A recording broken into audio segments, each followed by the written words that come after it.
Good afternoon, everybody, and welcome to episode number 87 of Imprint Cast, the podcast dedicated to the Australian boutique label Imprint Films. My name is Tony Michas, and usually my partner and colleague, Mr. John Matthews, would be with me, but unfortunately, he wasn't available. But I have family and special guests, and of course, someone making his Imprint Cast debut here. So, first up, let's introduce the family. Joining us in this episode is our Imprint Cast family member, Mr. Paul Berriman. Paul, how are you doing, good sir?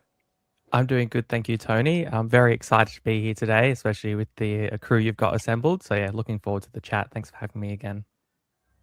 It's going to be a good one, I can tell you that. And also joining us is our newest family member, Mr. Ron Pettersson. Ron, how are you doing, good sir? Good, thank you. Thank you for inviting me. It's a pleasure to be back. And I have a long history with this movie, just like you guys do.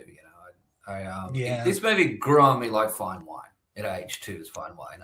Absolutely. It's an amazing film and a misunderstood film at first glance. It was. Indeed.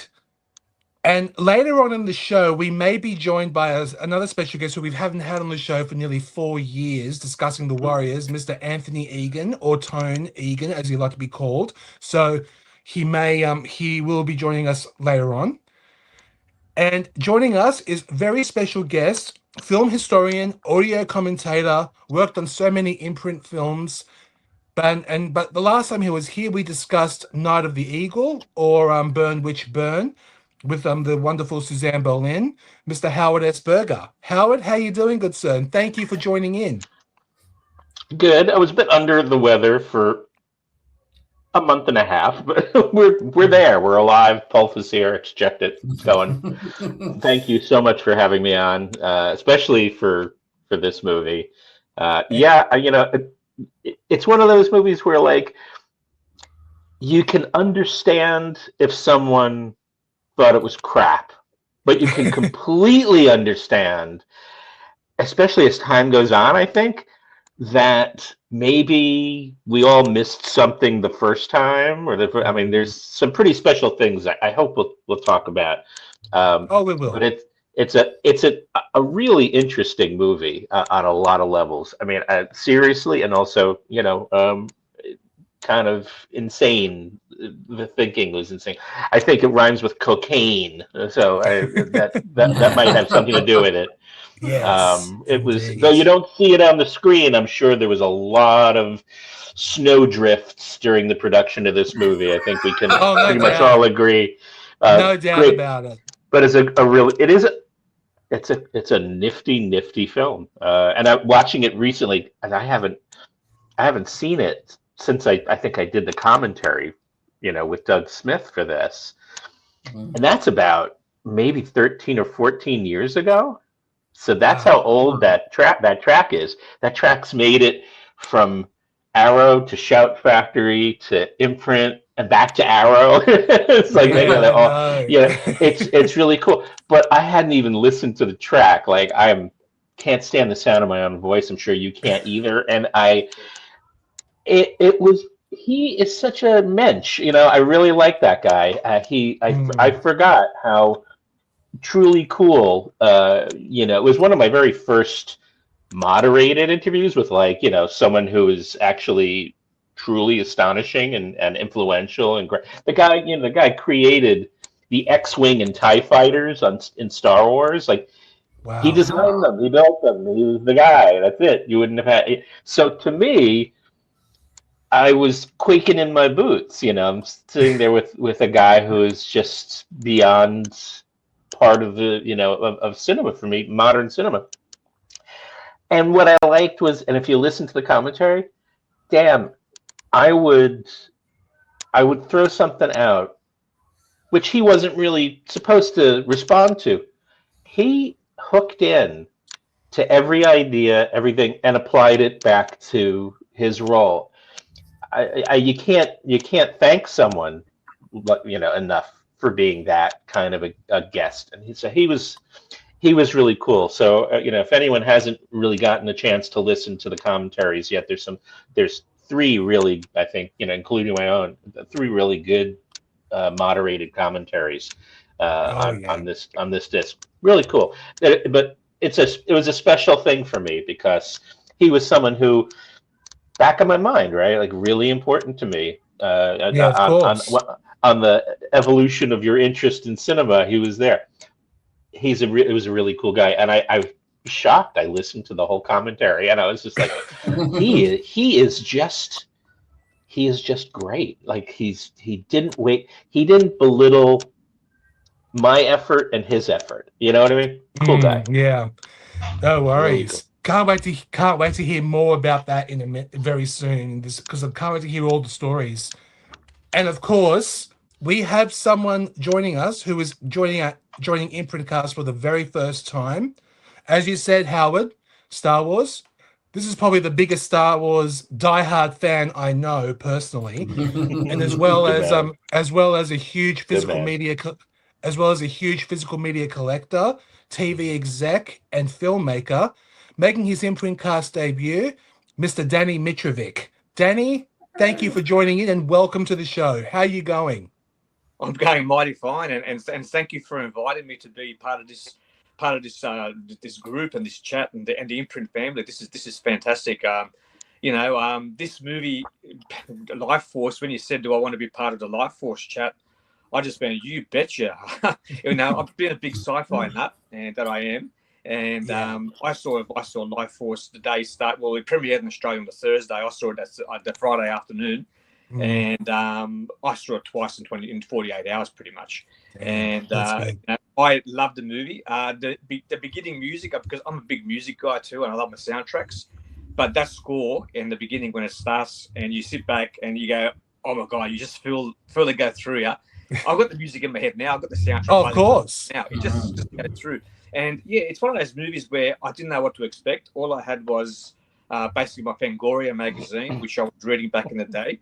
And they had an article on Lifeforce and Tobe Hooper. And it's like, well, this is the guy that Texas Chainsaw. Hang on a second, this guy's a legend. I mean, to me, he was a legend. Oh, yeah. And I had to see this movie. And I had to go to the movie theater. I finished work on a Friday afternoon. And I went home, had a shower, raced to the theater for the 2:30 session. I remember it clear as day. And I sat there in the Regent's Theatre here in Wollongong, south of Sydney. And the lady there who ran the theatre, she'd always get these type of movies in. She'd get, exploitation type flicks. On a Saturday afternoon, you could go in there, you could watch Bruce Lee movies, you could watch something like Excalibur, you could watch Lifeforce. She'd get anything in. And yeah, when Lifeforce premiered, and it was about maybe a dozen of us in the theatre. There wasn't many on a Friday afternoon. But gee whiz, I was in for a ride, and it was exactly what I expected. I watched the movie probably about once or twice a year. I used to catch it at late night on TV too. I remember the TV networks would show it on TV, and for some bizarre reason, I had it on physical media. But you watch it on TV and you go, I'll watch it on TV, even with the commercial breaks, So you're just going to sit back and you buzz into it. But yeah, look, it's one of those great movies that I love, and it played a pivotal role in my career as well too, because watching all these films is kind of got me to where I am now, if that makes sense. It was my education as well too. So I learned, being a filmmaker myself and making documentaries and doing other things on the side. I never went to school. I just watched movies and just learned from the directors making their films, and just how to shoot a sequence and how to put something together, and just understanding everything. But look, I just want to say thank you for getting me involved in this chat, and I can't wait to tell my little bit of story on Lifeforce. Can't wait to hear all about it. But before we do get onto the Lifeforce, I've got to ask you, Danny, because that's your first time on the show. We always ask this question to our first timers. How did you first hear it? I know you're a huge fan. I know you're a huge physical media collector, as people can see behind you. That's basically a tip of the iceberg to Danny's collection. How did you first hear of Imprint Films? Look, Imprint Films, it was basically through social media and through hanging out with you guys, and just and the titles, because I remember the first few titles that came out, I bought them, not realizing it was Imprint. I just saw them in retail stores, and I picked up the titles. I'm thinking, this is a cool label, Imprint. I mean, this is great. They've got some great films. And I just started buying their titles, and then hanging around and meeting you guys and hanging around with everyone in the community, film community. Imprint just kind of blew up, and this label just got these titles in, and they were just preserving and distributing great films, and and I kind of bought nearly every single one of them, or just about, but yeah, the great presentation, great bunch of flicks, some lost gems, And like Howard said earlier, some of the commentaries and the special features that go into them are really fascinating and great to listen to. But yeah, that's how I found Imprint, and ever since I've just been buying and purchasing what I like and following them. Yeah, that's great. Now, recently, Imprint have been getting into the habit. Well, I don't know if I should say habit, getting into the thing, something called bespoke collector's sets, and these sets are just immaculate. You know, like Never-Ending Story, Kill Bill, Dune, Silent Night, Deadly Night. Of course, this movie is a very special one, and of course, today we'll be discussing probably one of the greatest canon movies ever made, and of course directed by the legendary Tobe Hooper, as you both said before. We'll be discussing the film from 1985, Lifeforce.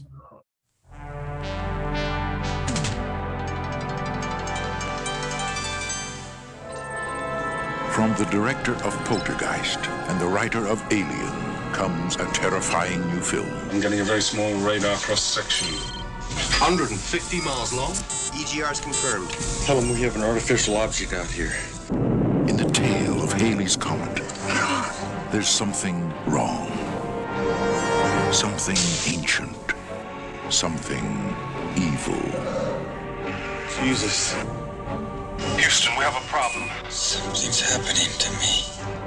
Something hungry that's brought to Earth. She's destroyed worlds. That girl was no girl. She was totally alien to this planet in our life form, and totally dangerous.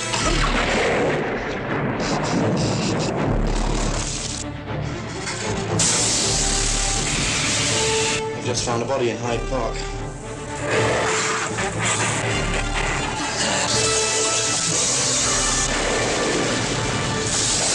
Lifeforce.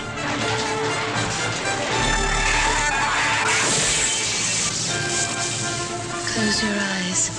Visited you how? In my mind. Let it go!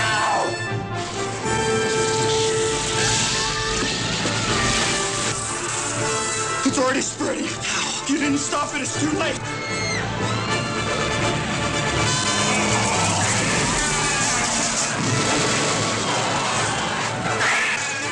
Come. Be with me. Lifeforce.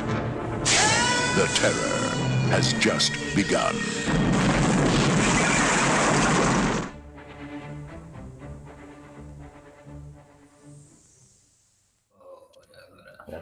Cool. I haven't even gotten a copy from Imprint yet. It's sold out. It's great. gone. Oh, mine's in the other room. Oh, I can run and get mine if you want. It's okay. I know you've got. But I'll it, show so a breast, good. so everybody's going to see a breast. I'll cover that. That's head. okay. Yeah, It's covered yeah. breast.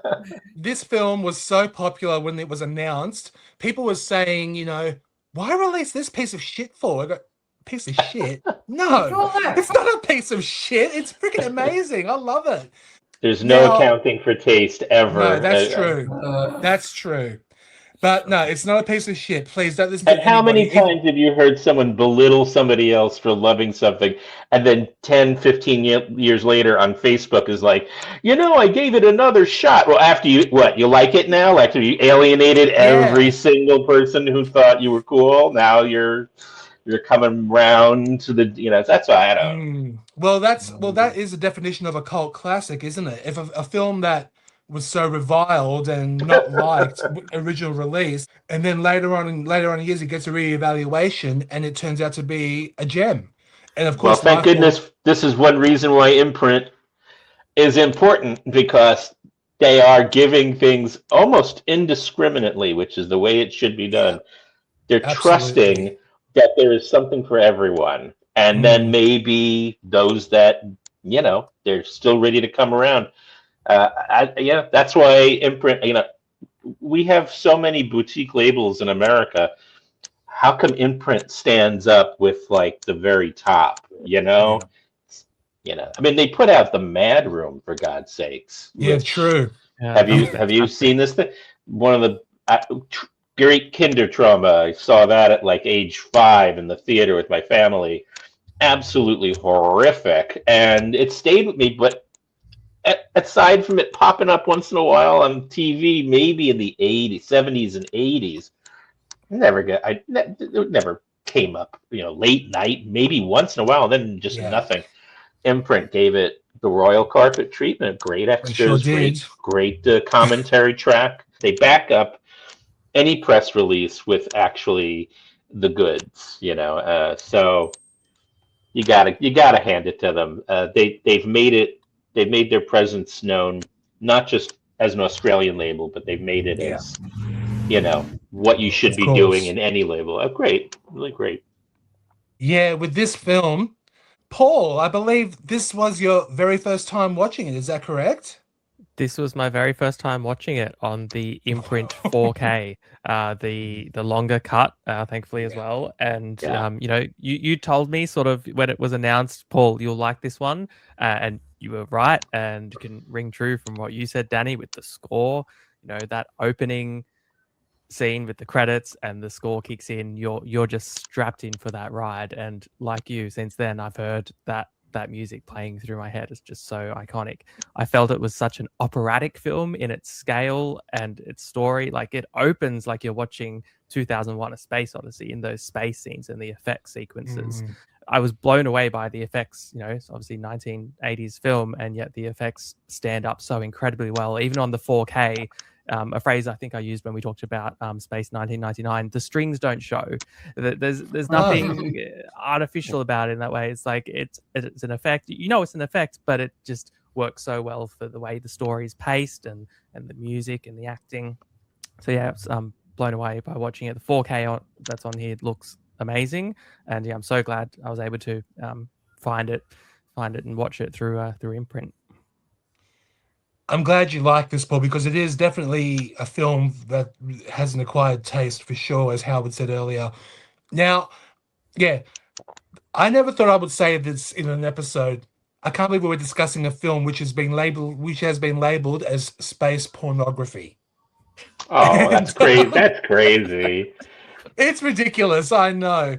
Are these the people that boycott like the Museum of Modern Art or something? I just what on earth is pornographic in that movie? There's nothing. I mean, you have a beautiful woman. Briefly, there were apparently some beautiful men, but you can see in their pods, they have like statuettes blocking their genitals, but she's beautifully on display. It's all right. It's a sexist preference, but who can fail them? That's crazy. That's truly crazy. Oh, it is. It is. There's nothing like that. That is it. I mean, I don't like thinking like this because you shouldn't have to, but it's really like it's like a PG movie. I mean, it's nothing terrible in this. That's true. It's certainly not exploitative. It is what it's supposed to be. But just because you see beautiful bodies, I mean, we're born with them. What are we going to do? It's not. Absolutely. They're not being abused in any way, and certainly the sexuality presented in this is like almost. It's almost like a healthy journey that the main character is taking, And I think that's one of the reasons, wouldn't you say, why they kind of use the stereotype of the British, the very conservative-minded, sexually, tied up British thing, and it works because it takes all the stereotypes of that area and it makes you go through their like a sexual journey, but it's an innocent journey. There is nothing perverse or profane about it. I think that was like one of the most interesting aspects of the film. And it's in the book. I don't think Colin Wilson anytime soon is going to appreciate the adaptation, but there's certain things in the book that like definitely translated well, I thought, and that's probably because of the not just the director, but mainly the cast is really, they were spot on. They knew how to shed levels of their own, of the characters' upbringings. And I was like, wow, this is not pornographic at all. No, how dare they? No. Shame on you people. I think the sad part is when people see nudity, they think it's pornography. and they get confused. And it's like, how does that start? It doesn't censors equate definitely pornography. do.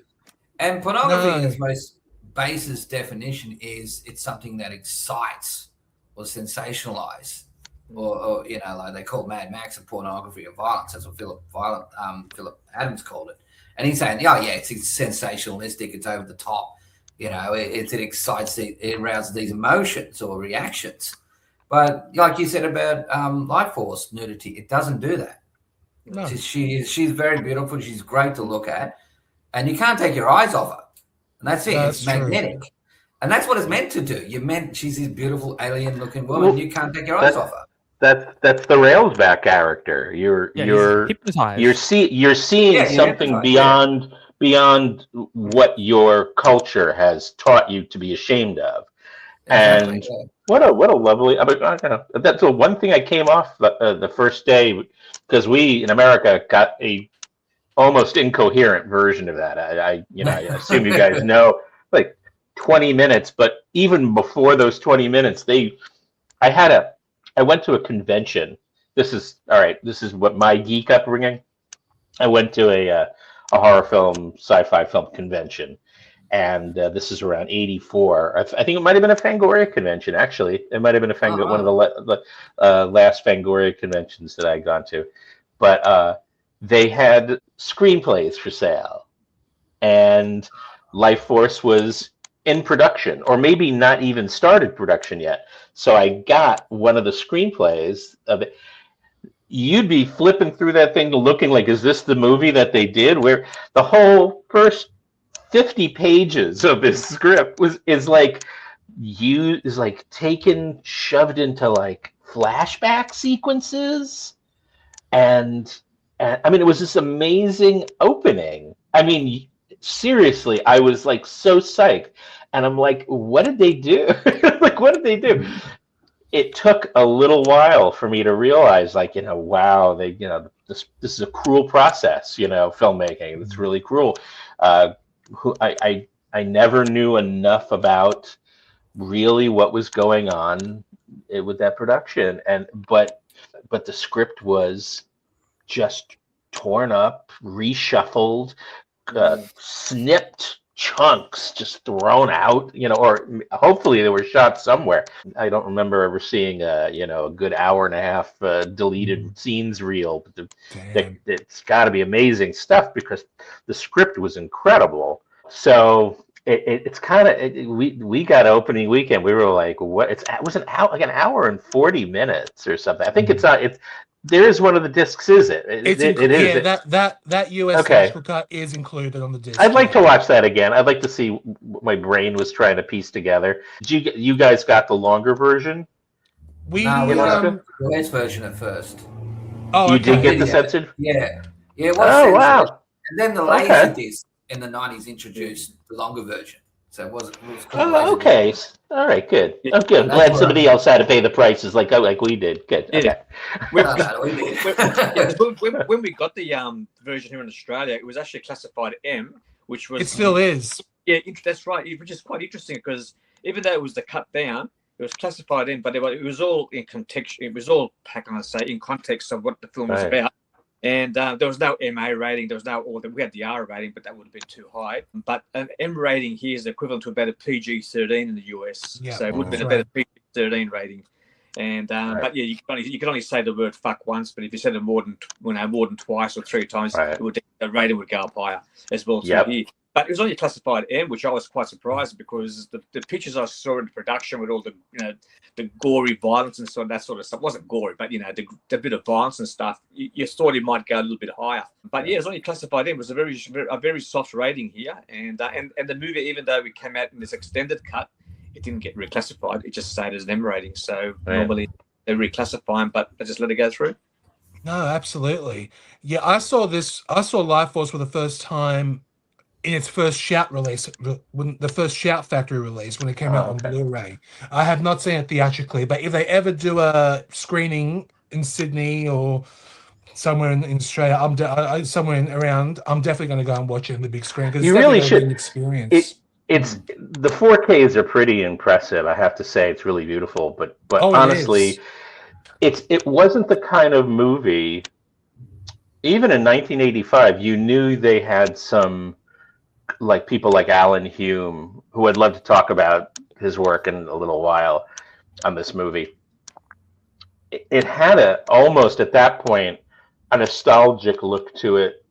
It really reflected like 1960s British sci-fi horror, like Day of the Triffids, or you said it too, Space 1999. Like it definitely had a very strong style to it. I'll go back even as far as the lighting and everything.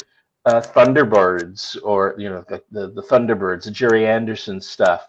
Those pools of like bright red or blue or against darkness, and I know some of the darkness was optically done after because they didn't want an X rating in the States with her walking, but there's some gorgeous shots of her walking up the stairs, and then later they had to mirror those shadows in other takes that of just regular characters that weren't nude, but they had to do, and it's just this gorgeous feel to it, but something from like the 1960s, and it wasn't like trying to, be like an homage or whatever. This is Alan Hume. I mean, the guy was he did Legend of Hell House. I mean, he did uncredited stuff for John Huff on Eyewitness was another great one that he had his fingers in. But this guy, he's a very unsung talent, and he kind of coasted where you least expected him to, like with the James Bond movies he did, like For Your Eyes Only. These are just like working jobs, but when he cared about a project, like, or who he was working with, if it wasn't like a corporate type film or too heavy a franchise movie, and I think this is one of his best works, I mean, it's a shame it was edited in such a ultimately shuffled about way, because his visuals are really amazing. I mean, he also did you guys, I'm silly for asking, Dr. Terror's House of Horrors. Did you guys grew up with that at all? Because that was very big when I was growing up on Saturday night TV. Freddie Francis omnibus horror story.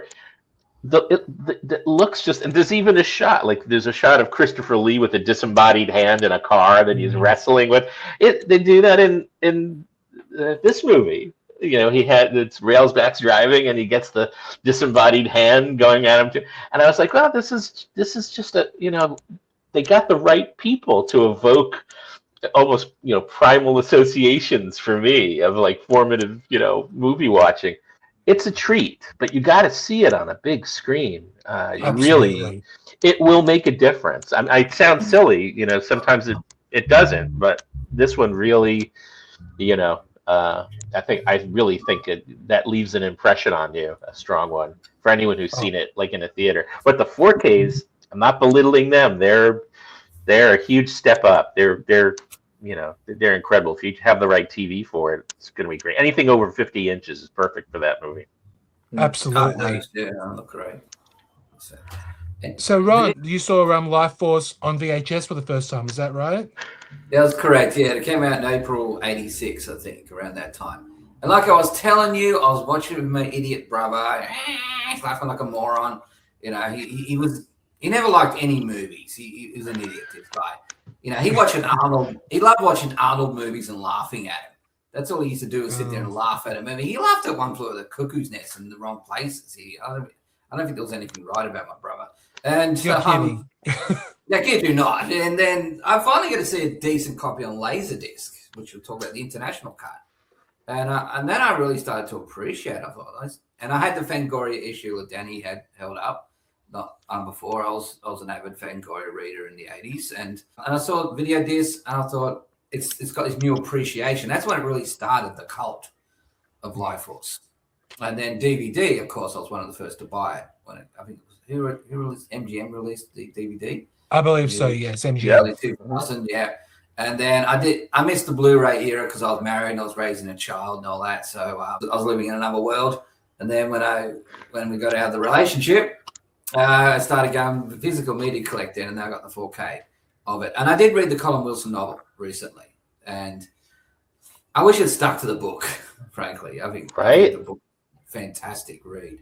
And I loved how it was the British version of vampirism, where Bram Stoker's Irish and he's doing Dracula, so that the Irish had the fear of the foreign aristocratic invader, like the British coming in and causing a plague in their countries. But the British is, we go to outer space, we get this superior culture and bring it back, like the Egyptian, like when they went to Egypt in the 20s and got the Pharaoh, went into the Pharaoh's tombs and thought it was cursed and we're all gonna suffer for it. So they go into this other space race or whatever they are, the space colony, and go, we got infected by it and we bring it back to British. But we, in the book, it's set in 2010, and he's the British rule the space waves, not the outer space, not the Americans anymore.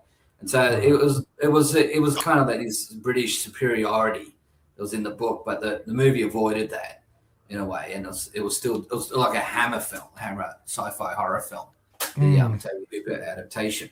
And I've grown to love it more and more over the years. And also, I've always been a big fan of Tobe Hooper since Salem's Lot on TV in April 1981, when I was 9 years old and scared the living hell out of me. And everyone so frightened in my life. It was Salem's Lot. Texas Chainsaw didn't scare me as much. It fascinated me because it was dilapidated farmhouse and crazy people living on it.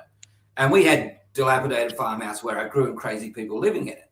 So it was pretty close to home. And Poltergeist I loved. I think Poltergeist is a great film. I don't care if people say Steven Spielberg directed, because he's a producer and it's the same neighborhood as E.T. But I think it is a uniquely Tobe Hooper film. And I love the whole 3 Canon picture deal Tobe Hooper did. So I think Lifeforce was the big one he wanted to do. And of course, Raiders from Mars and TCM. And the great production stories, getting the extras like Tobe Hooper's diet of Dr. Pepper and cigars. It's a great director's character story. Or either John Huston or John Cassavetes and all that. They have their own idiosyncrasies of making movies. That's why I'm here, because I misunderstood the film at first. It was ruined for me, and it took me a long time to really get into it and appreciate for what it is. And you know how much that VHS is probably going for now? Probably more than the box set, the Imprint box set. So it all comes around, it's where you saw it first, Sometimes it just, adds to it for some people, Harrison Ford and Raiders of the Lost Ark. I had it in my hand, I had it in my hand. I've done that. I've lost so many good VHSs because I thought it wasn't going to be worth anything. And Lifeforce was one of them. Happened to me too. Oh, really? So, Danny, you've seen this theatrically when it came out. Please tell us. I know you told us a little bit in the beginning, and if there's anything else you'd like to share with us about your experiences. Well, look, going back in the early, I just go back to the early 80s. When I first picked up the Fangoria magazine, I think it would have been about 81, somewhere around there, and I was only about 15 or 14 years old. And I looked at this magazine and went, oh my gosh, look at all this horror stuff and look at all this. And then when VHS finally came out, my parents bought a VHS player. I started renting out horror movies. I saw Evil Dead about 10 times in one day when I rented it, all that sort of stuff. And then just getting into the Fangoria magazine, like I said, Fangoria magazine to me was my social media, and it was my kind of like newsletter of what's coming out into the world of horror. We never got half the movies that the Americans got and the Europeans got. We always waited maybe 2, 3, 6 months for a movie to arrive to Australia after we screened in the US. And that was really frustrating. But the good thing was, when I get my Fangoria magazines took about 2 months to get to Australia. So it was a bit of a delay. So by the time the magazine came to Australia, the movie came out around about the same time. So it was kind of just right. And then I got this Fango magazine with Lifeforce at the front. And, I read through the production. I'm going, oh, this looks great, And through a few issues there, they were promoting Lifeforce. And I thought, I've got to go check this film out. And only one cinema was screening it here in my town of Wollongong.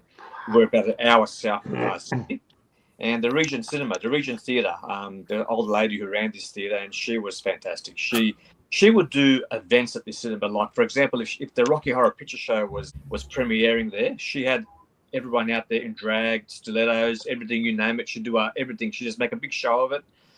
If there was a horror movie, she'd get horror people dressed up in horror outfits and go out in front of it and hand out tickets or pamphlets or, passes.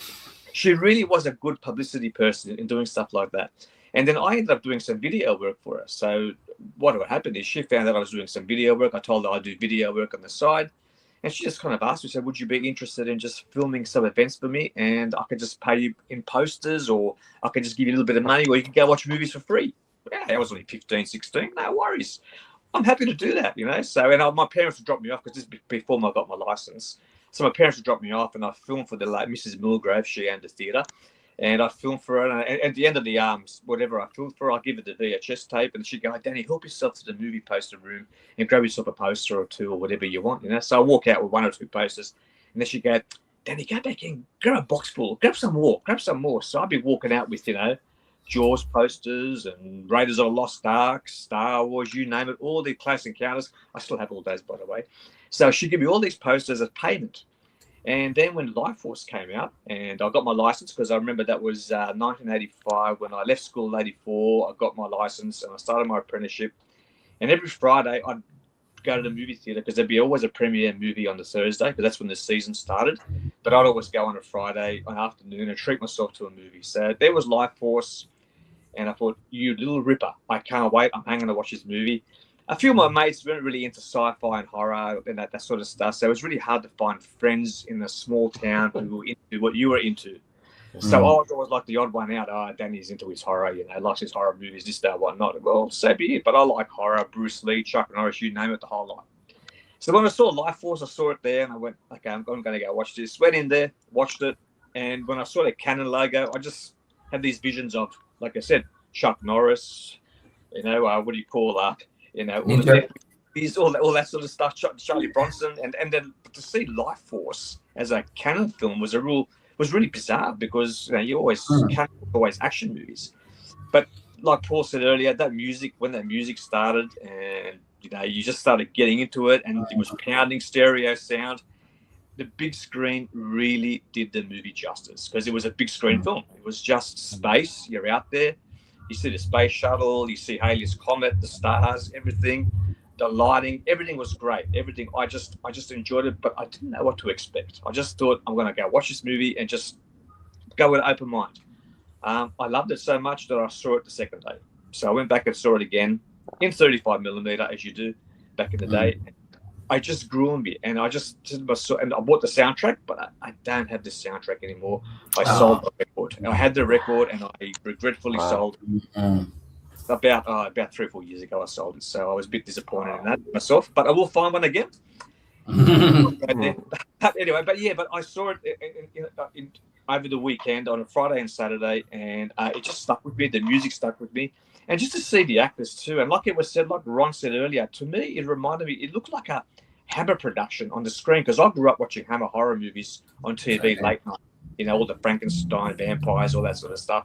And this really had like a gothic feel, really and like Howard said earlier, the lighting and the reds and the blues, all the colors they used, it really kind of dragged me in, and I just really love this movie. And I hear people say, oh, it's crap, or it's not that great, but I never once thought it was crap. It was never crap to me. To me, it was a little gem. It was actually my little feel-good movie, And it's one of those movies I could put on a Saturday afternoon and just kick back, box of popcorn, have a drink, and sit back and watch it. It's just a popcorn flick. It's just a fun flick. But it had everything in it. It had sci-fi, horror, sex to a certain extent. I mean, Mathilda May. She deserves an award for her acting. I think. Great. Great. It was all tastefully done. It wasn't pornographic, as people would say. It was all done tastefully. It was all done. It was almost like an art film, I think. But I think it's one of Toby's better films. One of his good films. It's a bit camp and cheesy. Some of the writing, some of the dialogue you hear now, but it is what it is, and it feels like a real 1985 film. It suits its era for what it was. When it was made, and production-wise, I should say. But it just had a lot of other things that when you watch it, you sit back and think, mid-80s, and you look at the special effects they did, there was no CGI. It was all prosthetics and the bladder effects and people pumping tubes and all that sort of stuff. And it kind of reminded me, of there's a mixture of like Return of the Living Dead in there. There's like a Day of the Dead in there. There's all these movies that kind of cross into it. You see the zombies at the end, and you see the lady laying on the table. That's all like from the Living Dead movies. So it had a lot of inspiration from Romero and from other directors in that film. And that's what kind of grew onto me, because I could see all this in that film. And to me, it was just a special little gem of a film to see it on the big screen. And obviously, as you mentioned, the poster behind me there, I got the one sheet. It was sitting there all the time for about 2 weeks while the movie was on. And I walked past every day going, I need to get that poster. I need to get that poster. It's a really nice poster. And 41 years later, it's with me there. So it's with me. Hasn't been one.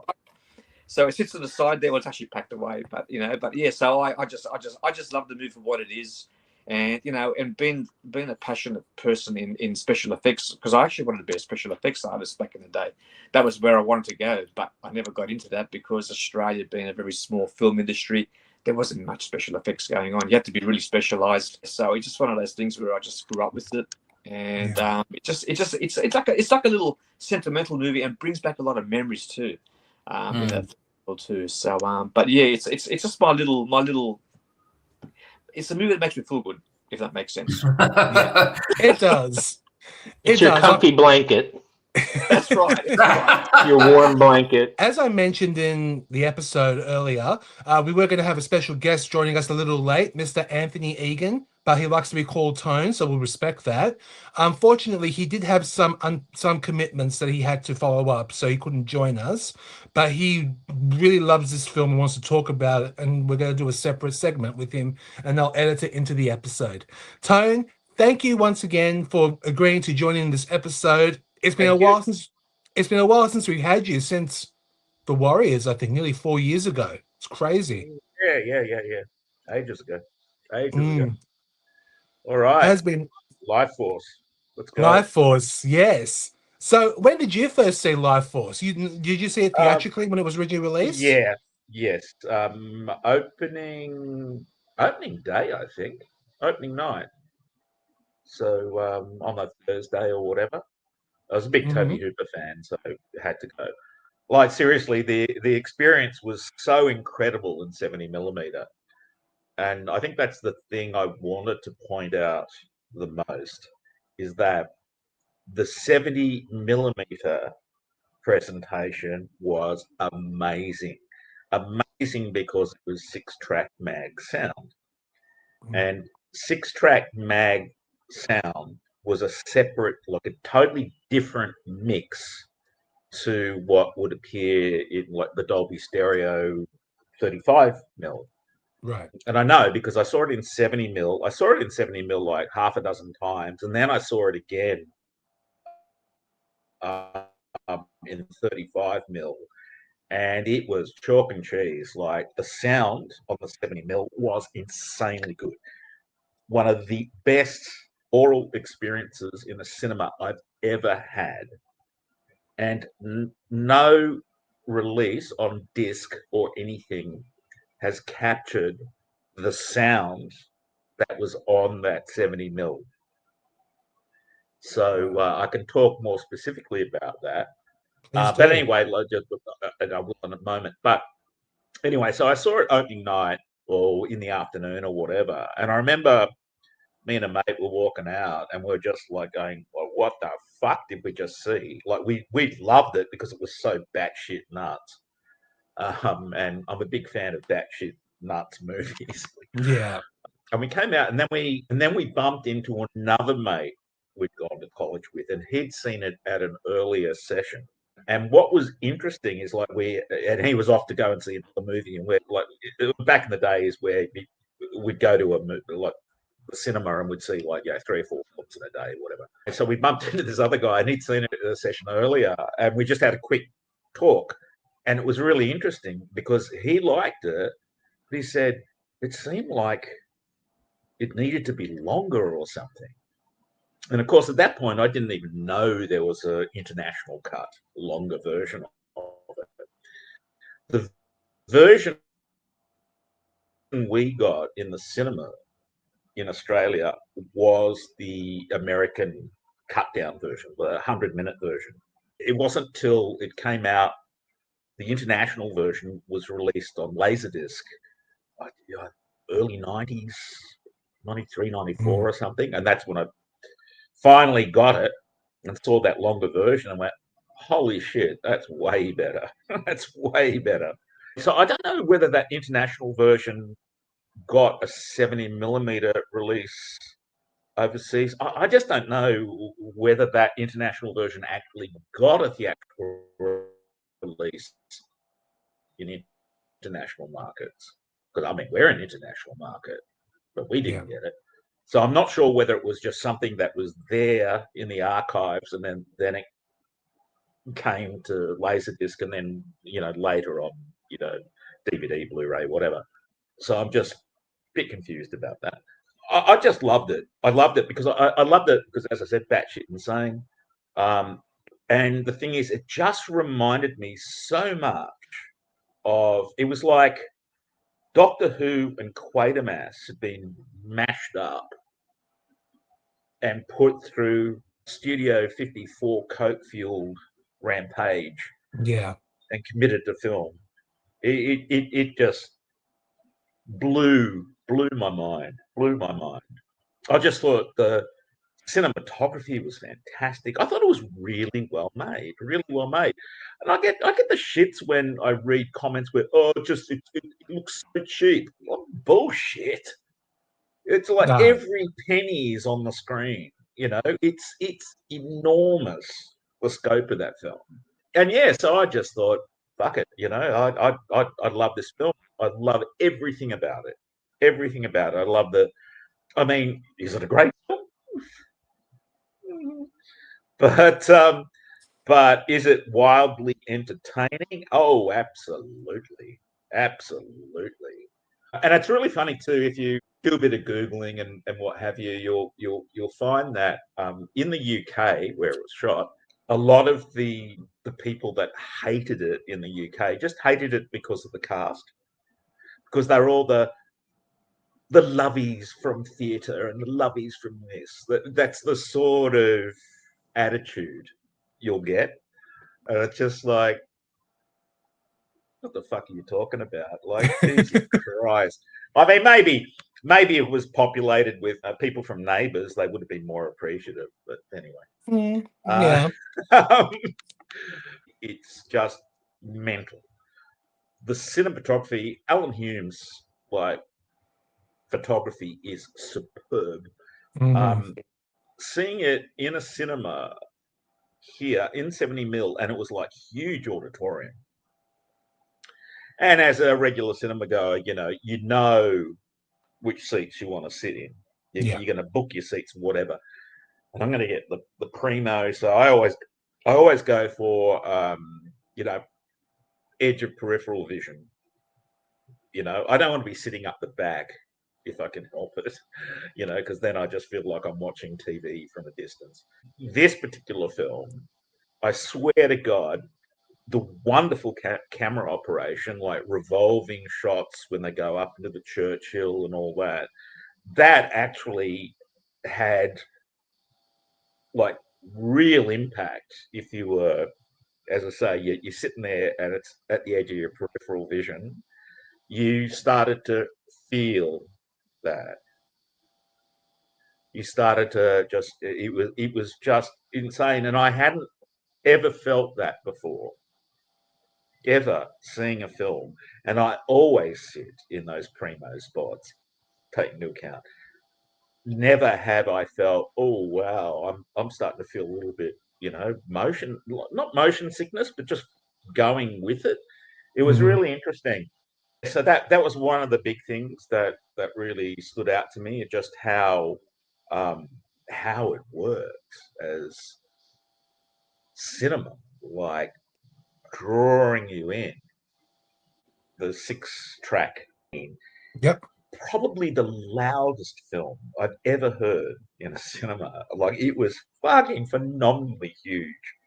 And what's really interesting and what's never been captured in disc releases is as I say, that 6-track mix.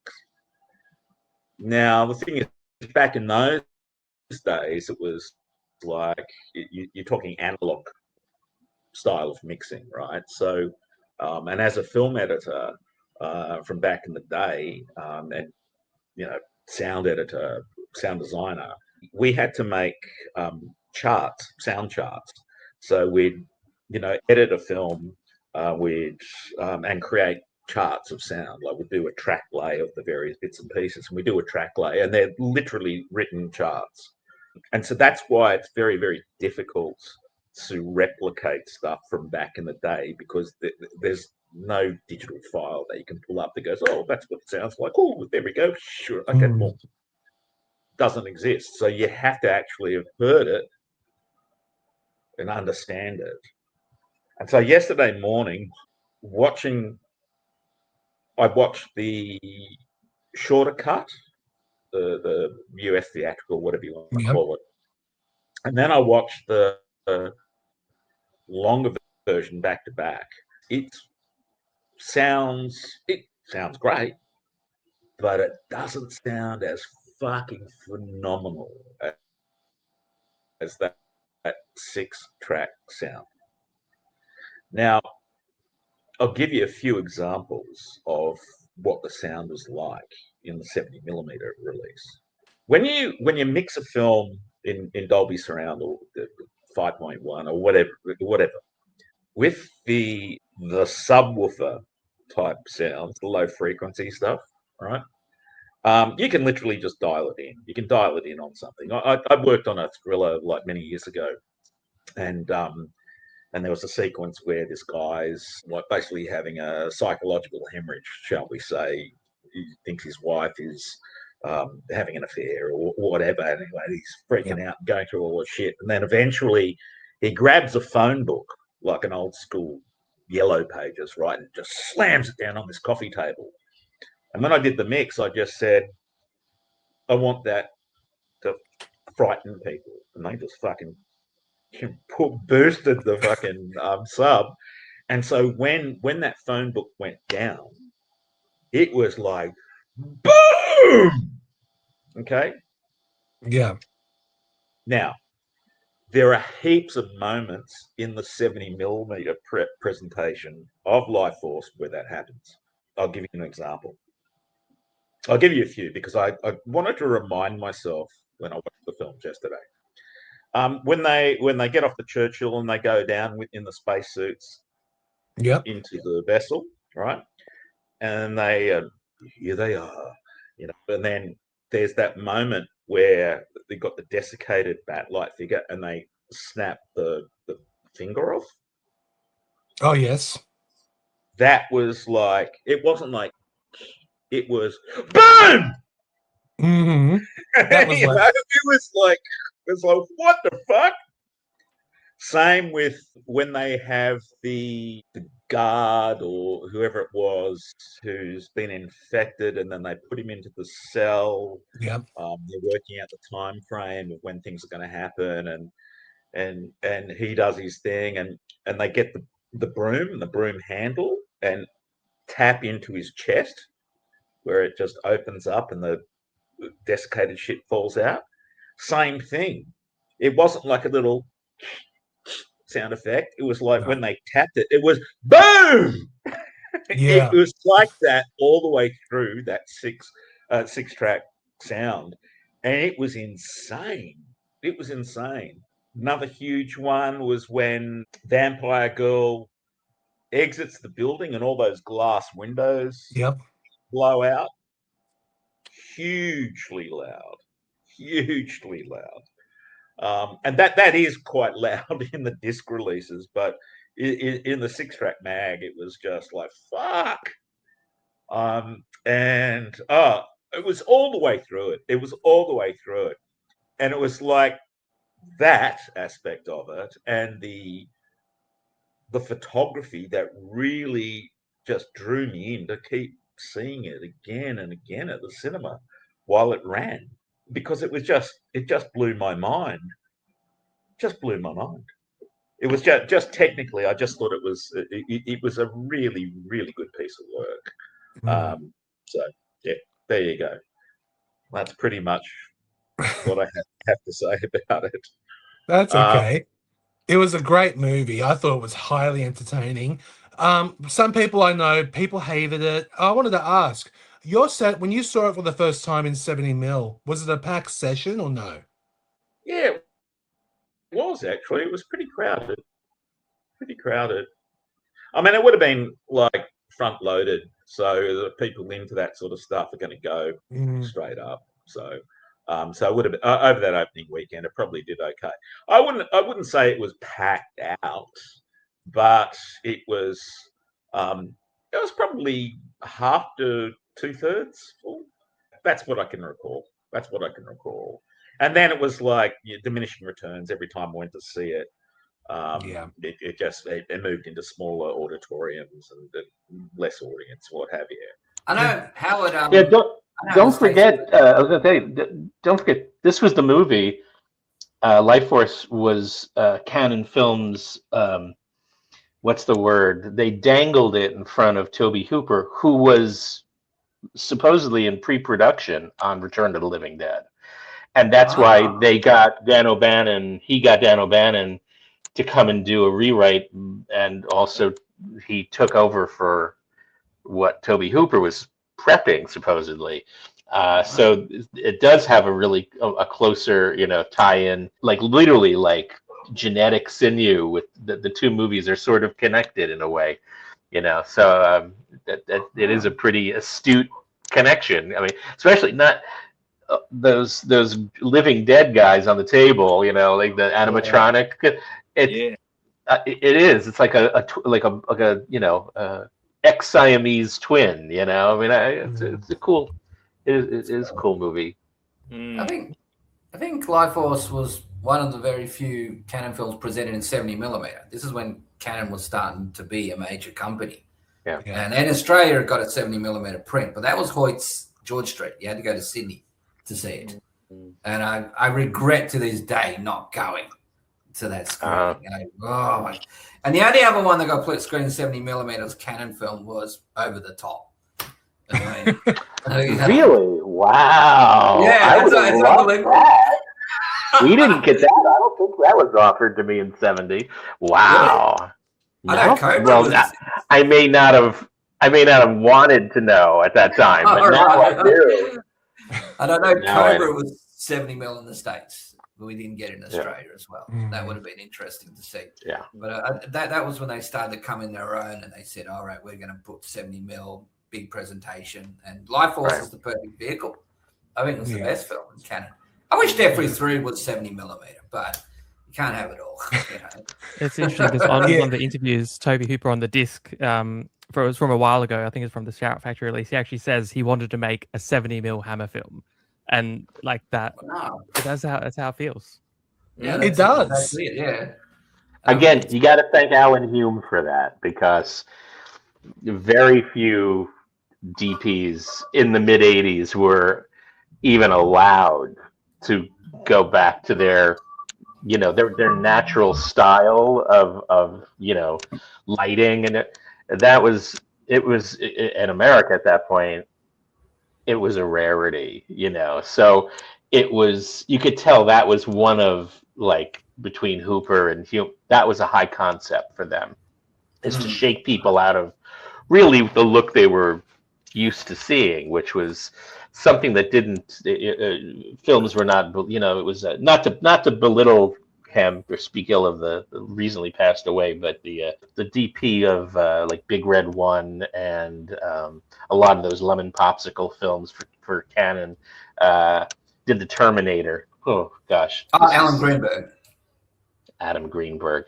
That look with the HMI light, suddenly a setup would take an hour and a half as opposed to 7 hours of prep, that became, shorthand now. It wasn't style first. It was just pure exploitative content, like who you can sell it to and how you could sell it, the ad campaigns. It was a very American International, pictures sort of formula for them. They get the title, they get the idea, and the poster imaging, and then you create the movie around that, But they didn't stylize stuff anymore. And Lifeforce, I mean, you walk in and it's just like, whoa!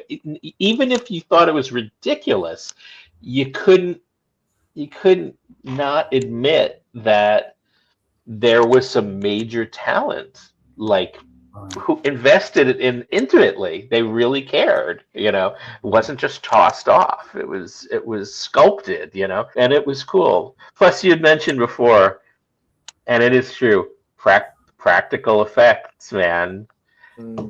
That's like back to Ray Harryhausen, It's like it's real in front of you, no matter what, how outrageous the ultimate composite image is to create the fantasy, right? You are allowed to believe it because you're seeing something that is filmed, not organic, generated, right? Okay. So it definitely 1985 or 86, things weren't like that anymore. It changed very, very quickly, Yeah. Very quickly. 85 was the peak of the zombie film. Yes, it was. 84, 85, they were the most amazing zombie classic films. So, Lifeforce is not thrown into that, even though it is zombie in elements. But you had Day of the Dead and Reanimator and Return of the Living Dead. That was a hat trick. This is amazing zombie films. I remember them so well when they came out. Except we got Day of the Dead banned for 4 years. Really? And then it got released unceremoniously on Roadshow Home Video in June '89 with the return of the Living Dead image of Lemmy Quigley in the rain and the wrong cover. Oh, really? And I remember seeing it on the video shows going, "Is this Return of the Living Dead?" Then it said Day of the Dead, and I thought I had the wrong movie. And I rented it out, and I checked the tape, and I make sure, it's Day of the Dead. I go, I've been waiting for this movie, and I took it home. Yeah, it's Day of the Dead, and I'm looking at the cover. So why did they use Return of the Living Dead? It's the image of the zombie that says "Send more brains" in the police car. That's right. Yeah, it was later. That was the image of the front cover. Day of the Rain. And what a disaster! To introduce Romero's classic like that. It was shameful. Not even a independent cinema released it. Despite people flying over to LA to watch it at the time in '85. I knew some people who did at the time. And of course, we got Reanimated just one cinema. And that was it. Then on video, it was a huge sensation. Same Return of the Living Dead. That was a huge sensation as well. But Lifeforce wasn't the huge sensation. People flipped. People dismissed it. Oh, it's an airy-fairy sci-fi movie. People were very dismissive of sci-fi. They thought it was the dorks, like the Trekkies and the Star Wars nuts. And that was you paid that price being a sci-fi fan as well. Oh no, that's pretty. But zombie gore, everybody was into it. Look, again, you got to realize if you're showing a movie that was taken away from its director, taken away from its editor, and recut arbitrarily because of studio head interference, you're lucky that we're here almost 50 years later appreciating what there was. Because you can't, like I said, you couldn't blame people for going, the hell was that? I just grew up literally, from like you guys. You all have your own time scale, but you're all the same. It's like we're all the same breed. Once we were in the game, we understood how movies were made, but at the same time, that's not what we were there to cheer on. We wanted to be in it. We just fell into it as hard as you can. We didn't want to know it was a movie while you're watching it. We wanted to live it. So I think we all had a capacity for a little elasticity in our appreciation skills. Is that we're not really thinking about it. We're like, well, what's here? What do we got? What's this? Oh my God. How is it different from what I'm used to? And we place it just naturally in those categories, just organically, so we can appreciate, which is what movies are supposed to be. You're not supposed to go in and,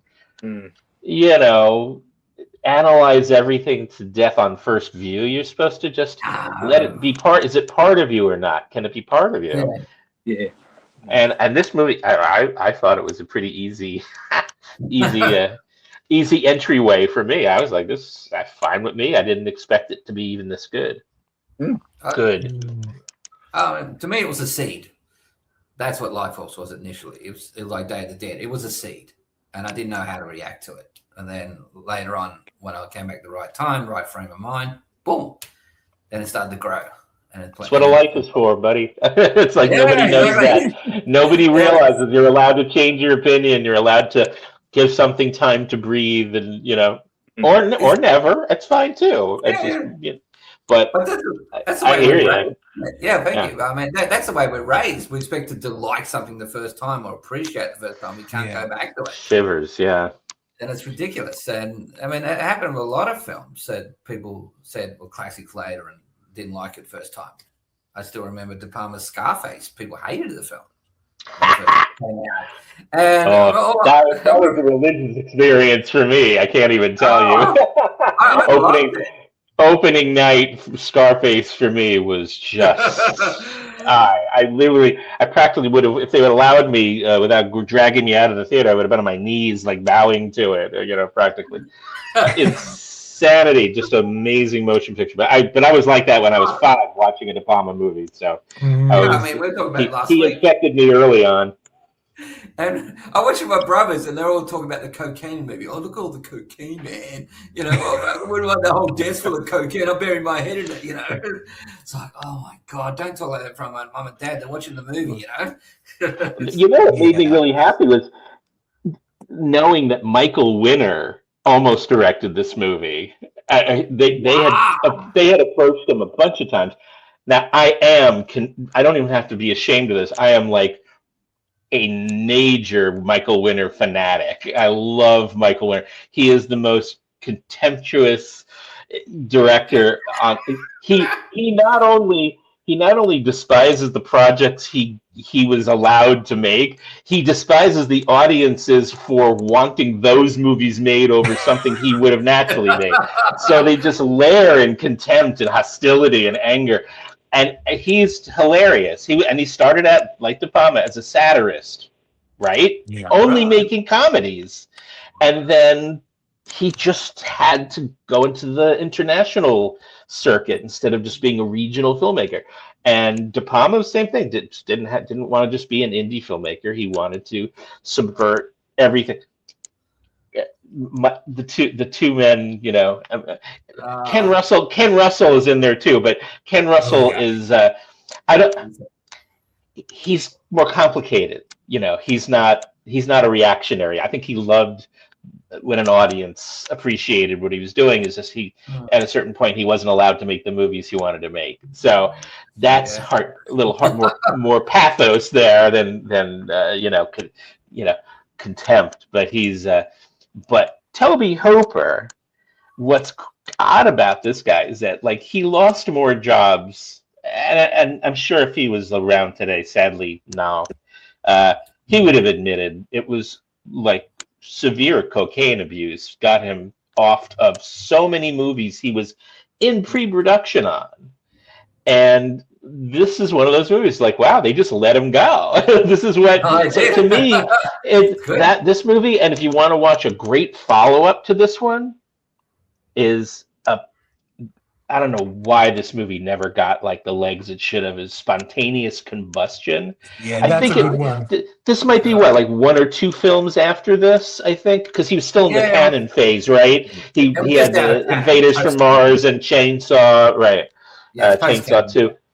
But Spontaneous Combustion, I think, because it has another sort of thing, Brad Dourif gives one of these amazing puzzling performances like Railsback or Peter Firth, where you watch them and you just go whoa, what world are they in? They're in another world, man.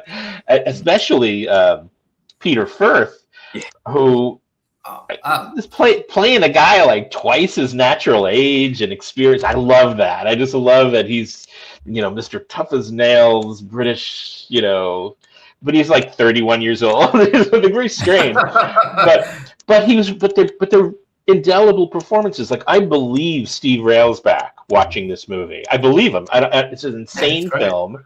But you look, and whenever he stares off, he's watching something in his head. Like, that's what's amazing about him, is that he always sees what he is thinking about and not exactly sharing with you yet. It's a great performance in this movie. I think it's one of the, it's a very, very rare, and same thing with Peter Firth, and God bless him, Frank Finlay. I mean, they really went home with their scripts, It's just, it's an easy, again, I'm looking at how many years now is this movie? 41 years. 41, yeah.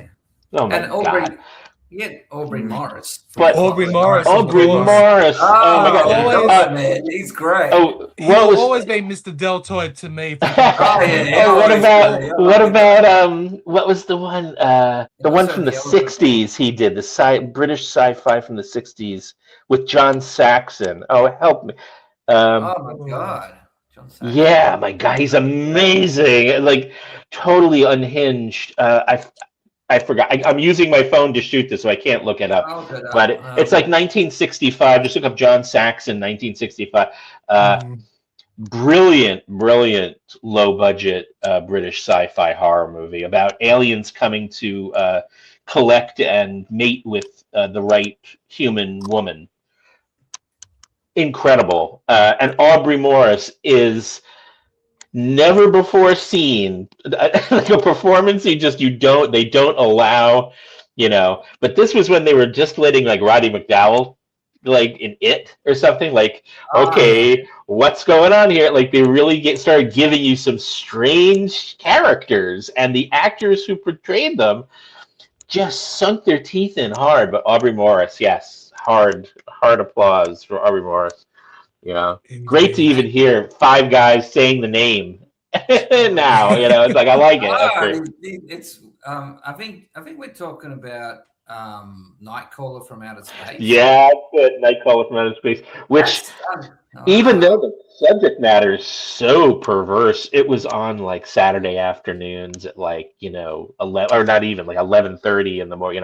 We had creature features on our local New York station, and that was on, in my memory, it just seemed like every week, but obviously it was probably twice a year, but it was so memorable. Yeah, great movie. Sure. I've got to ask straight off the bat, is anyone seen Tobe Hooper's first film, Eggshells? Yeah. Mm-hmm. Yeah, that's Arrow. I think Arrow may have put that. Yeah, I have that on the Arrow's release of Texas Chainsaw Massacre 2. It's exactly what you think would have birthed Texas Chainsaw Massacre. It's made by a pacifist who is trying to show that the Vietnam War is nothing. You can't ignore the little horrible things. You have to pay attention. You have to care, and that's. You watch Texas Chainsaw Massacre. What does it start with? Right, the celestial perspective, and then just constantly putting it into like a horoscope context. He's constantly trying to get you to see the world as improvable, as something that is, it can be changed for the better. And Eggshells, that's all it is. It is a heartfelt, very sad film by an activist pacifist filmmaker right towards the climax of the Vietnam War. So if you haven't seen it, great movie, and it's just as stylish as what Chainsaw was going to be. The type of montage they were doing and everything, very ambitious and unique at the time. Yeah, you should definitely seek that if you don't have it. I think that's the Arrow disc. I have it on the Arrow Texas Chainsaw Massacre release. Yeah, right. It is the TCM release. That's right. Yeah, great. It's a great lead up to Texas Chainsaw. So anyone who loves Texas Chainsaw, you got to watch Eggshells to see how it was done and show how talented Hooper was. He really absolutely. Right from the get-go. He was like David Well, that's Lynch. what was kind of tragic, is that he was, he was sabotaging his career left and right. I mean, all that, the companies that would end up hiring him were, the people who made the Mangler. I mean, He could have done. I'm not saying that's a bad movie. I'm just saying in terms of, I think, his honest ambition for things. I think, again, if no one's seen Spontaneous Combustion, if you ever wanted to just totally reinstill your faith in Tobe Hooper, another movie not intended for franchising, not intended to jump on a bandwagon. It was a pretty unique little movie. It is out of its mind. It's great. And Brad Dourif, man, he should have won like tons of awards for that one. I don't know where he came from in that movie, but that was pretty special. But that's another great one. And I think even Daniel Pearl, who shot Chainsaw, I think he shot I believe he did, yes, Combustion because too. I have seen Spontaneous Combustion, and that was a good one. It was a very underrated. Now, I'm big on like dummy deaths in movies, whatever, for various reasons.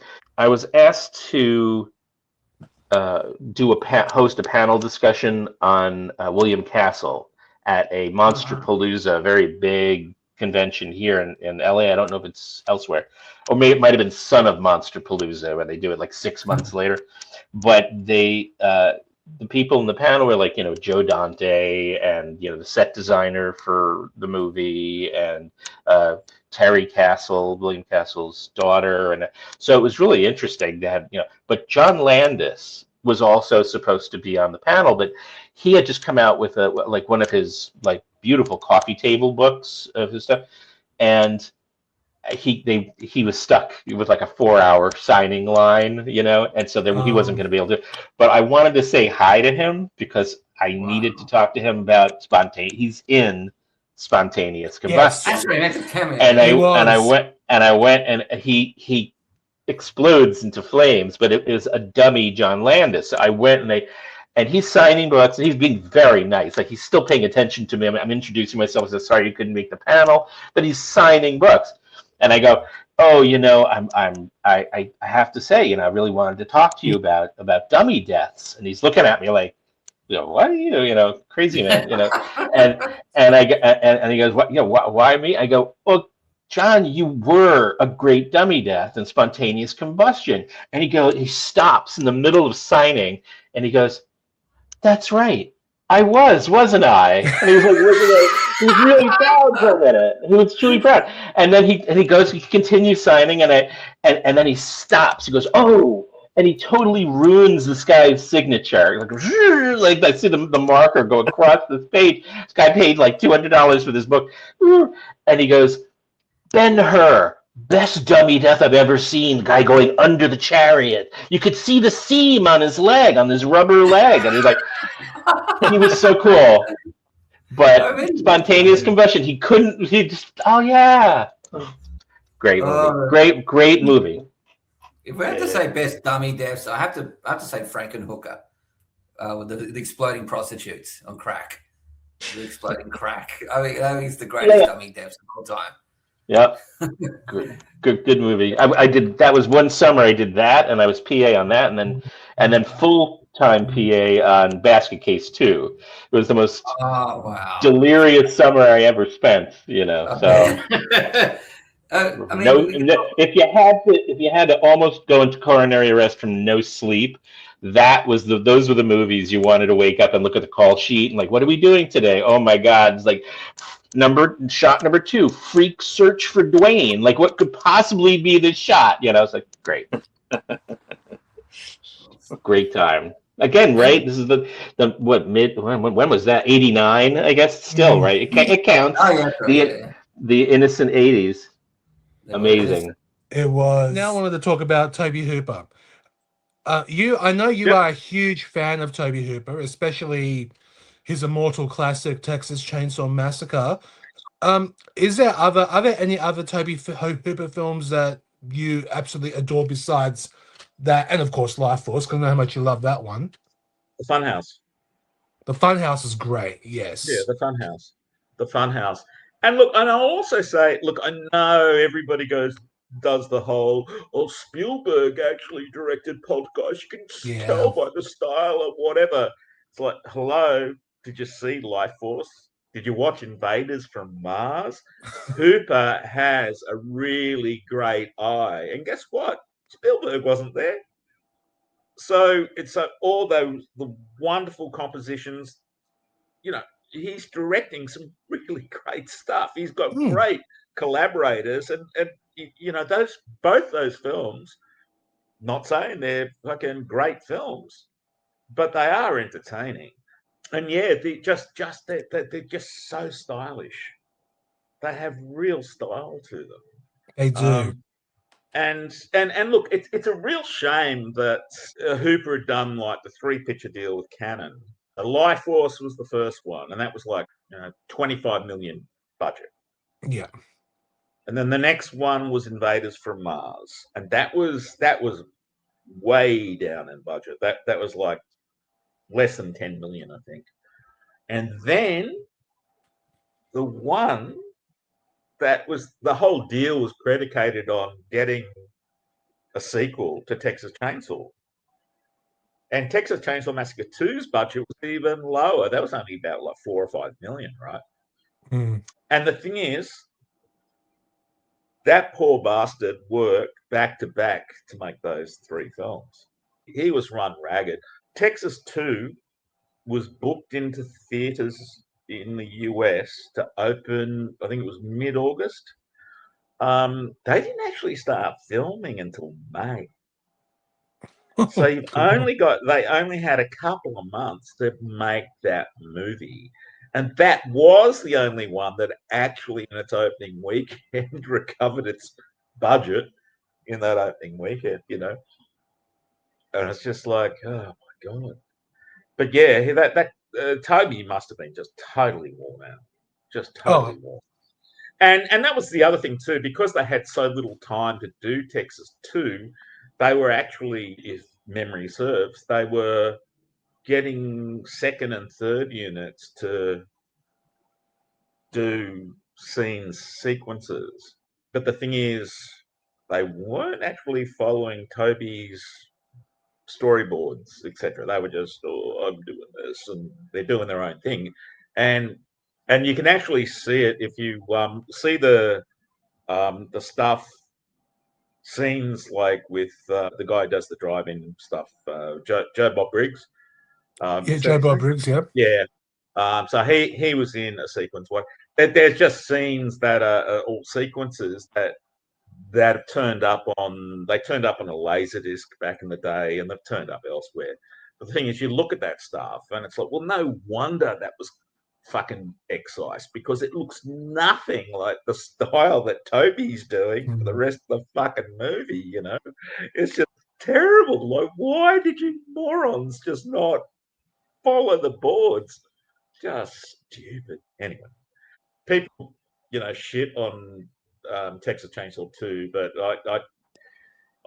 I know it's got its faults, but I really like it a lot, and it's great to see with an audience. Now we can't talk. I was just going to say, we can't talk about this film without production company Canon Films. Oh my goodness, they have a big history on these. Like, for me, the very first Canon movie I've ever seen, believe it or not, was a musical, and that was the They were in a phase in the mid '80s of doing Grimm's fairy tales as musicals. Right. And the very first Canon film I've ever seen was Rumpelstiltskin with Amy Irving and Billy Barty as Rumpelstiltskin. And oh my goodness, I thought it was so much fun. Her brother directed that, right? I think her brother. David Irving directed the movie. Yeah. Priscilla Pointer, who was Amy Irving's mother, is also in the movie, but. Oh my goodness. When I saw that film, I was in awe of it. I could not believe, as you said, we all said earlier, it was fun. But nowadays, watching it later on, goodness, this is dated so badly, but it's canon. It's canon. You can't help it. Or dated perfectly. True. And with Canon, they've released some of the best film. Like, all right, they're mainly known for crazy nudity-filled films like Lifeforce is, for instance, but they also did Lady Chatterley's Lover, The Last American Virgin. But one of my favorites is from the early 70s that they did. It's a good horror film, which is actually coming soon from Hammer Films, called Crucible of Horror. That was disturbing. Very good. Yeah, great movie. And then, of course, in 1970, they released Joe with Peter Boyle. Yeah. Oh, great movie. From the director of Rocky, John Alvinson, which also has Susan Sarandon's debut. But I have to say this. I can't not say this when we're talking about canon. I have one guilty pleasure from canon movies. And I think Ron and Paul know what it is, what I'm about to mention, but it's considered probably one of the worst movies ever made, but to me, it is a guilty pleasure. Not the Apple. Bolero. Oh, Bolero! Okay, so opening night. Was that George Kennedy kissing his thumb every 2 minutes? It's a great movie. Wow. There is something about Bolero that just grabs me. It is horrendously bad. It's awful, but oh my god! if you want to see nudity, watch Bolero. But if you're saying it, you know it's not true. You know it's good.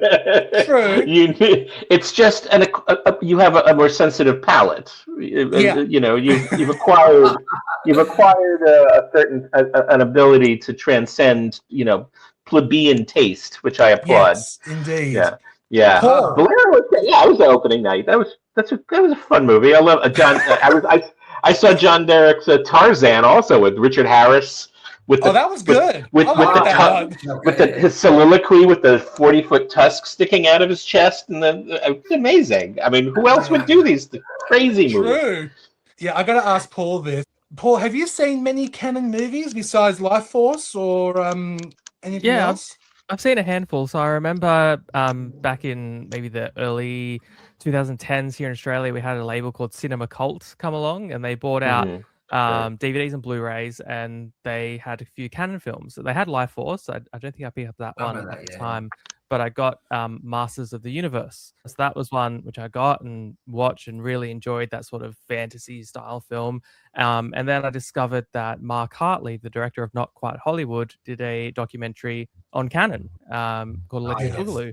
Yeah. And so I picked that up and watched that, and it was just like a great, you know, overview of all the different films in that, you know, that style of documentary making that he does, which is lots of quick cuts and lots of interviews and clips from the films. And so from there, I've, you know, sort of decided which ones can I seek out, and particularly love the Death Wish sequels, the Enter the Ninja. My first was Masters of the Universe, and probably now my favorite is Lifeforce, because this one, it doesn't even feel like a canon film in many ways. It kind of transcends the canon label and feels more old, you know, mid 70s Hollywood, because it's like it was shot in those studios where the big Hollywood films were shot, and so it has that kind of DNA in it.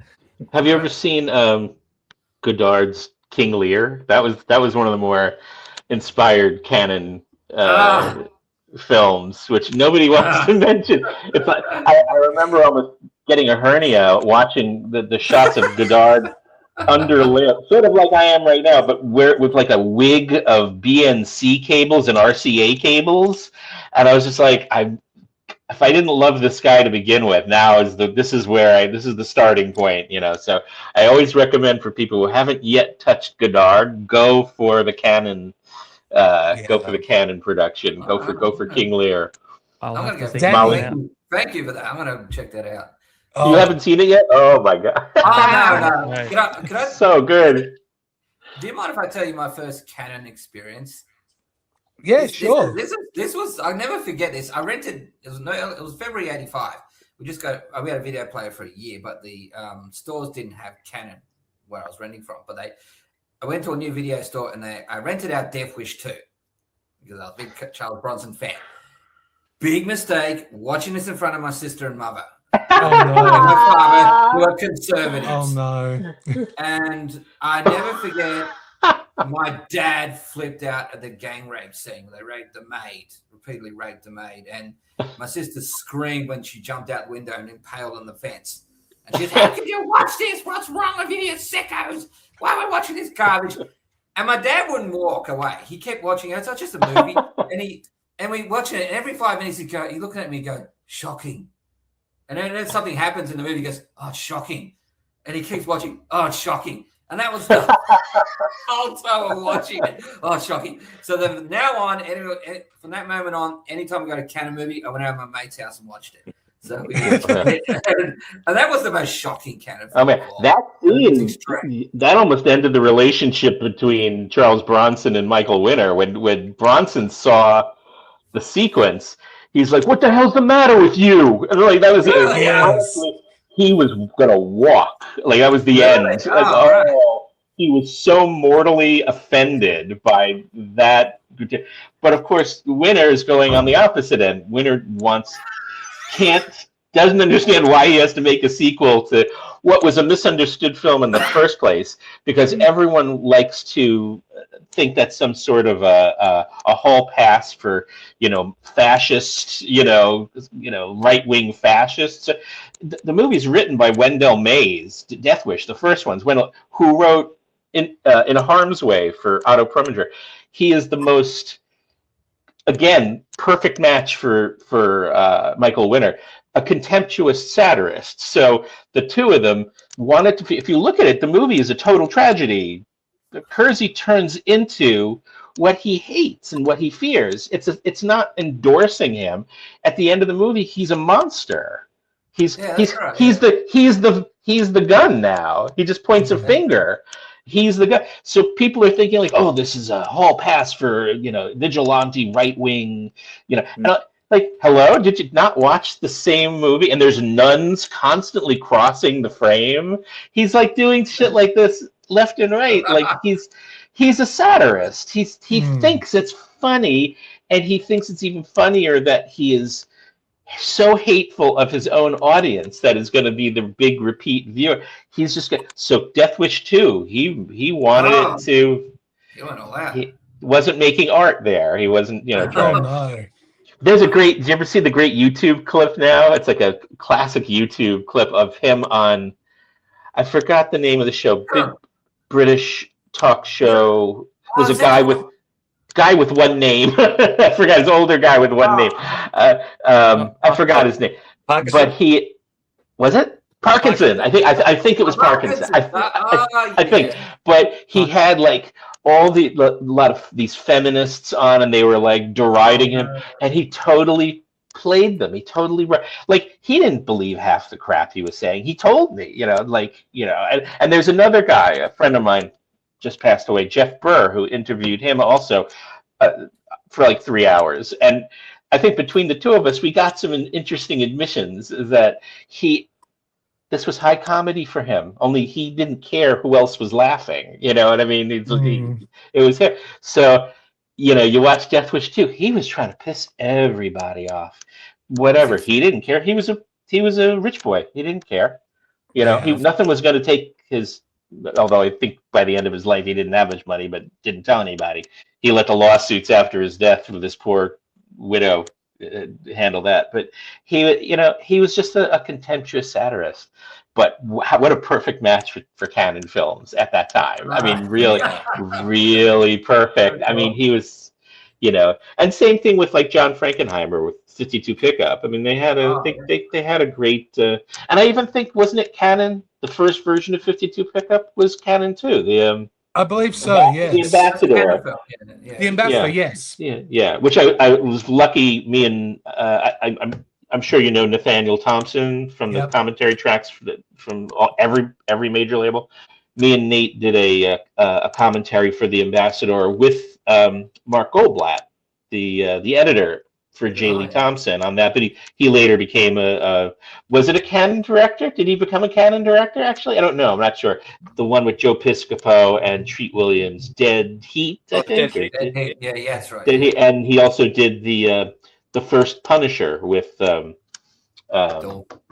Lundgren, which has like the biggest body count of any motion. I think that might have been Cannon. I'm not. If it wasn't, it shouldn't have been. It should have been. I'm not sure if Imprint did this yet, but you should put a bug in their ear.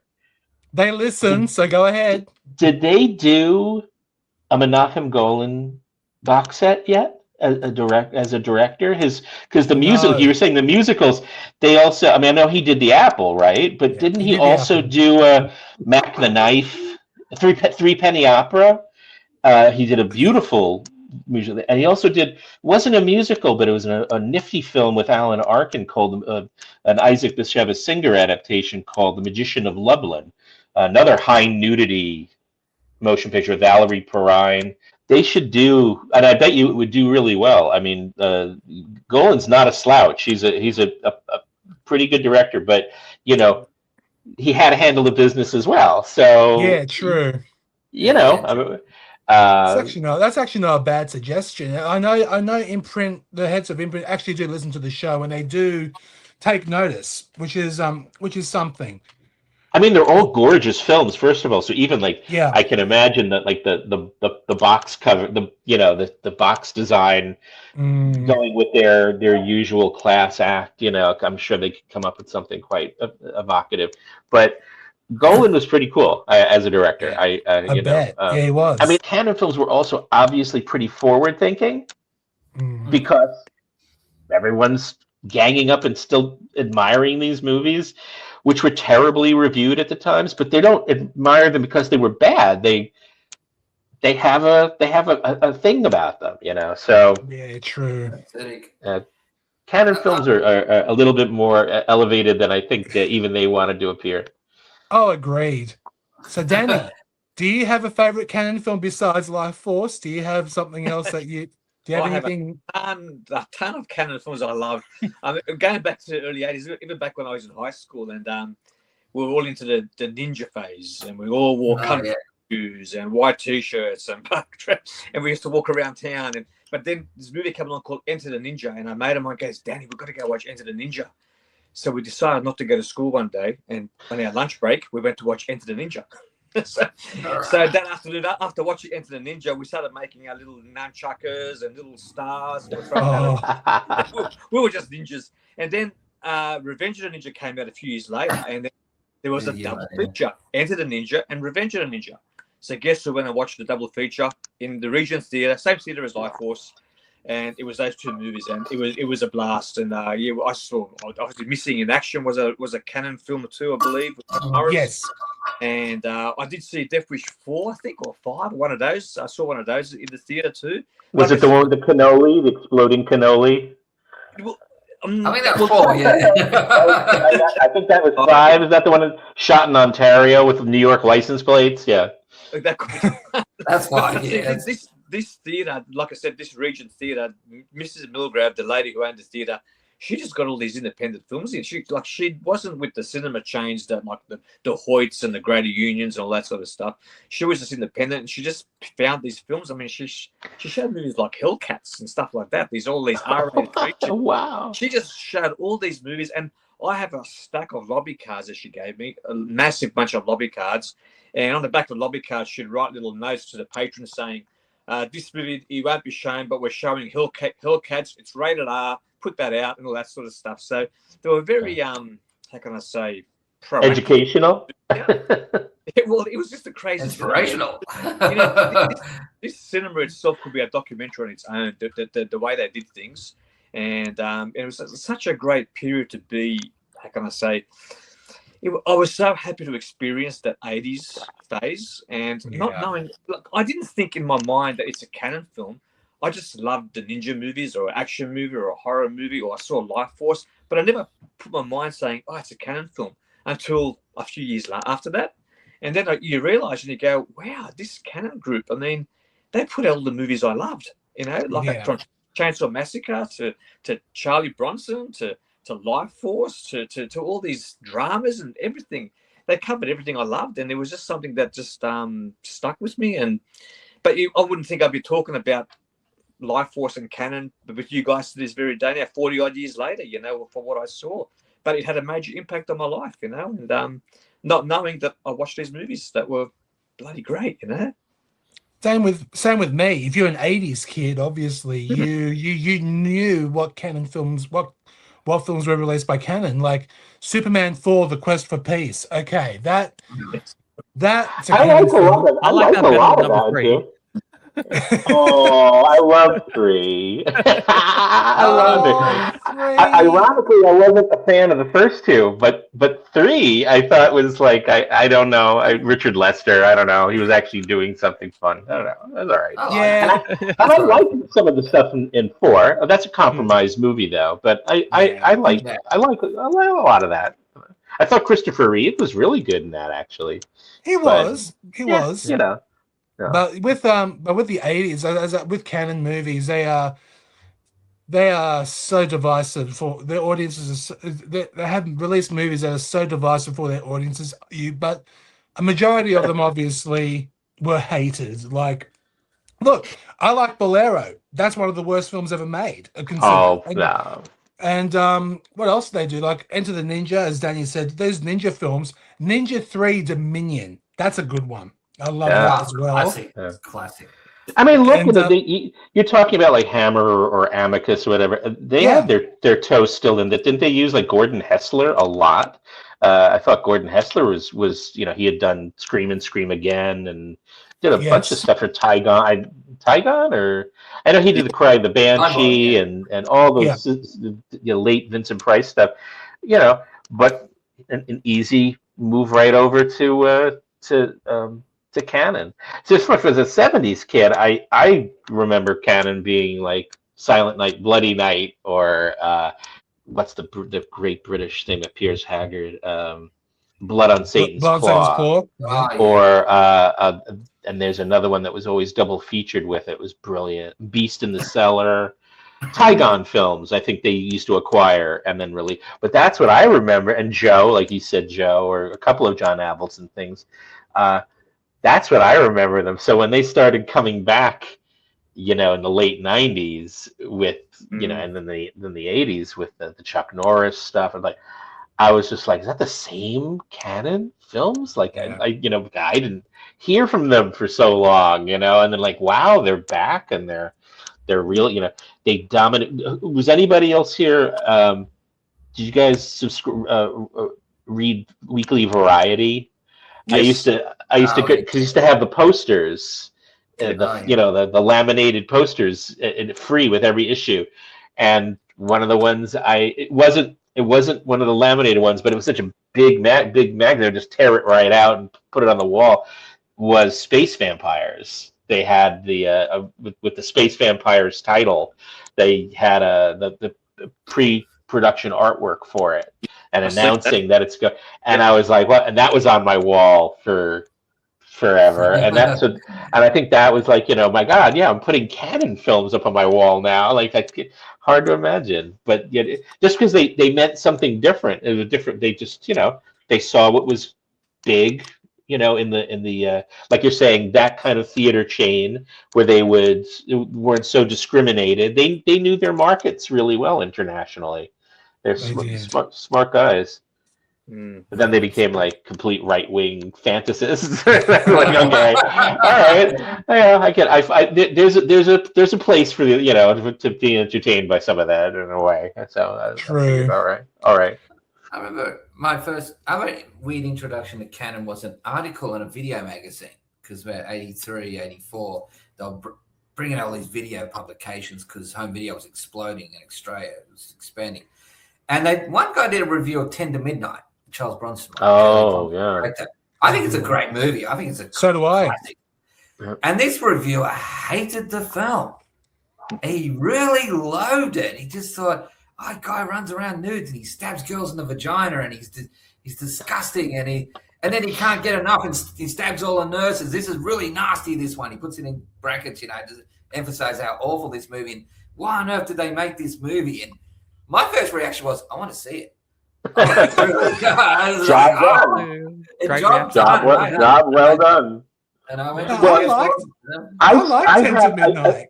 I feel terrible too because there's been like a couple of video incarnations of this thing over the years, and I have it somewhere.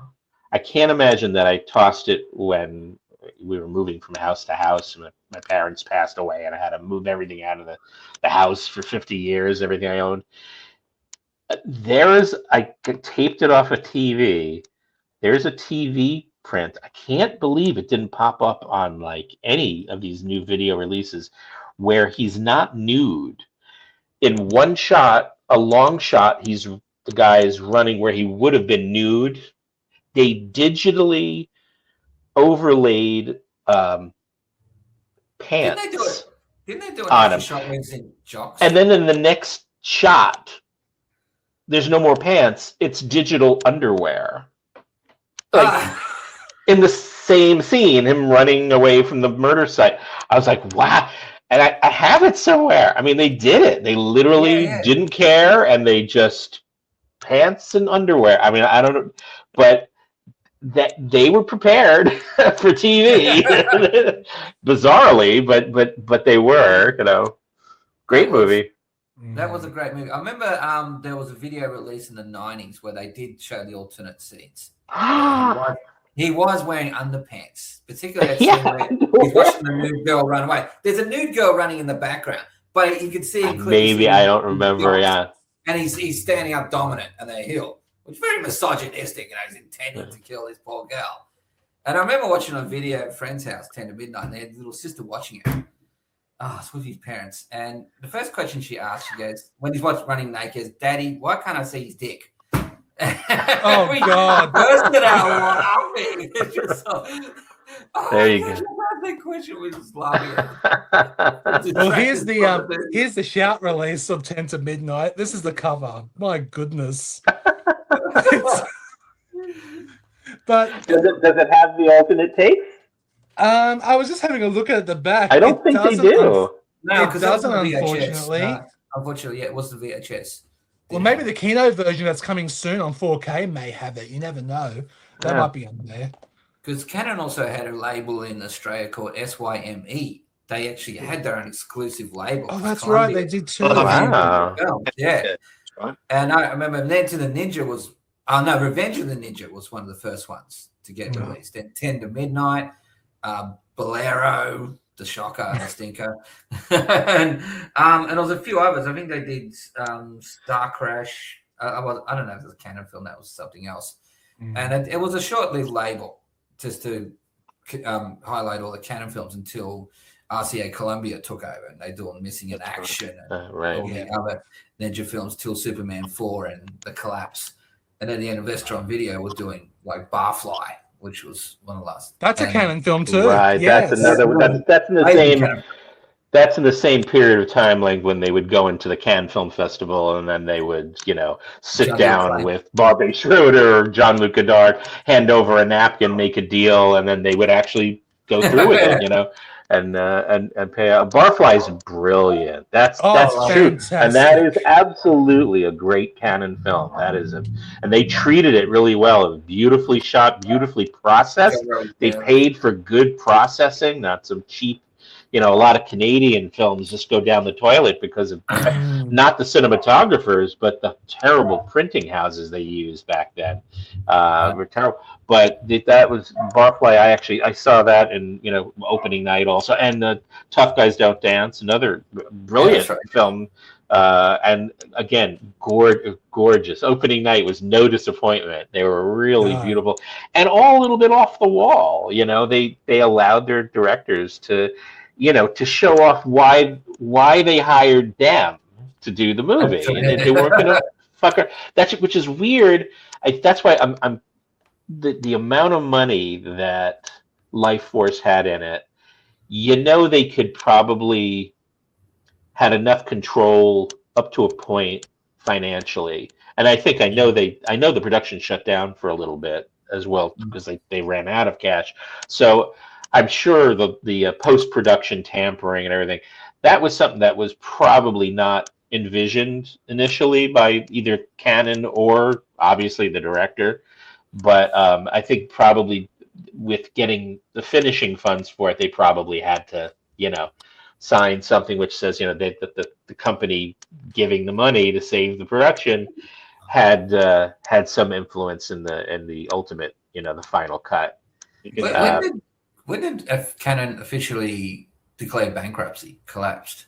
What month of '89? I believe that was in 1988 or '89, because I think the last Canon film released, to my knowledge anyway, was the 1989 version of Phantom of the Opera with Robert Englund. Yeah, I think that was one of the. That's when they were doing a lot of South African stuff, right? Wasn't that it? They were getting yeah. Because I remember in May '89 they were going to release Death Wish 4 in Australia, and it had the big billboard. It was a lovely big board in Hoyt's Centre, and then they announced that it collapsed around that time. But at the same time, Cyborg made $20 million out of $1.5 million budget, the Van Damme one, and that got released in July, and in packed theaters. It was an amazing experience on the big screen. Cyborg was. I love it. It's a guilty pleasure of mine, and never be guilty. It's wonderful. Right. And be proud. Be proud. The last canon film ever screened in Australia was Lambada, The Forbidden Dance. You know, saw that opening night as well. You just went, you really didn't have any critical say. It was just like this was opening, that was opening, you went. You had that was the difference between now. Now I go to movies like, once a year or twice a year to a theater. But back then I was like, I saw Steel Magnolias twice. I don't know why. It was there and you went, like it's something you saw. But Century 21st after canon. I think it was Monarchan. I think it was, yeah. That was, I think you're right. Century, I think. Yeah. And then they did the other Lambada film to compete. Yes, they did. Oh God, do we need another Lambada film? I don't. Who did Lambada? Was that Graydon Clark? Yes, that's right. Yeah, he was Graydon Clark, right? Yeah, Graydon Clark. Yeah, he did the Forbidden Dance, which Billy Crystal mocked at the Academy Awards. He says, "Let's do the Forbidden Dance," And he's made the grade. He made the grade. That's the whole thing. If it gets mentioned at any point in history after it's made, good for them. They did it. It's like they did it. Yeah, they finally got to mention at the Academy Awards. That was the only time canon was ever mentioned at Billy Crystal mocking. Yeah, well, don't forget. I believe there was a canon movie that was nominated for an Academy Award back in the late 1988. I believe Meryl Streep got nominated for Evil Angels. Yes. Yeah, but in America, it was called A Fear in the Dark, which is you're right. Yeah. In Australia, it was called Evil Angels. That's a classic. That movie. What was it called? In Australia, it was called Evil Angels, and in America, I never knew that. Wow. In America, it's called Fear in the Dark, and Cry in the Dark, I think. Cry in the Dark. Sorry, Cry in the Dark. Evil Angels. Wow, I can't believe I never knew that. Fred Skepsey. Fred Skepsey, yes. For August '88, wow. Got Village, first THX movie, screen 35, Village. That was George Lucas' new projection thing. He did THX. My friend John Wilson, he runs a Facebook page on old movie print ads, which is a great site if you love all that stuff. He was a projector for Village at the time. He projected it to Lindy Chamberlain, who Meryl Streep portrayed in the film. And she was the only one in the theater, but the media used to chase her around for years, made her life hell. It was a horrible story, just like in the movie. The movie portrays it very well. And they had to open the back door, which was on Kent Street, was the opposite side of George Street, next to it. Let her in by herself, then to play the movie to her, and then she got up and walked out, and they let her out the back street where a car was waiting. And that was it. She was gone. She didn't say anything about the film whatsoever. I remember a couple of comedians made fun of the movie saying Meryl Streep sounded pure South African. No, she didn't. No, actually, I think she was great. I think she's amazing. My grandmother was from like an area of Poland where it was also Austria. She considered herself Austrian. I guess when she was born, that's what the borders kept changing. My grandmother didn't know Meryl Streep from shit. So we were watching Sophie's Choice one day. It was just on. We weren't even like sitting down to watch it. It was just on. And she didn't know who Meryl Streep was. And she's like, what? She's like, why don't they just shoot this in Austrian and Polish? Why are they? And I'm like, what do you mean? She goes, well, I mean, the actors, they're obviously saying it in English, but why aren't, they're obviously. I go, that's Meryl Streep. She's just an actress. She had gotten the regionality of the dialect down to the town. I'm like, wow, holy cow. My grandmother, she didn't know. She didn't care. But she was activated suddenly, like she hadn't heard the dialect in 50 years, or more, whatever. She left in the 20s, and came to America. but she was like, so Meryl Streep.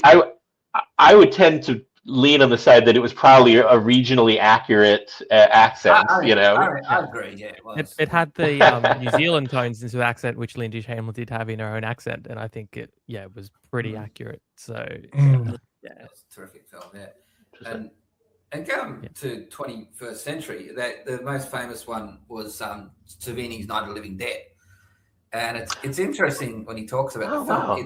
It's like Canon kind of production, where they had to do it on the fly and make it really fast and rip out pages of the script.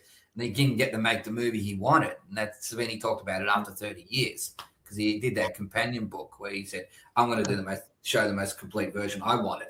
Like poor Tobe Hooper wanted to do a Texas Chainsaw 2 and Lifeforce. He didn't get to make the version he wanted because Canon was all about schedule. Need it.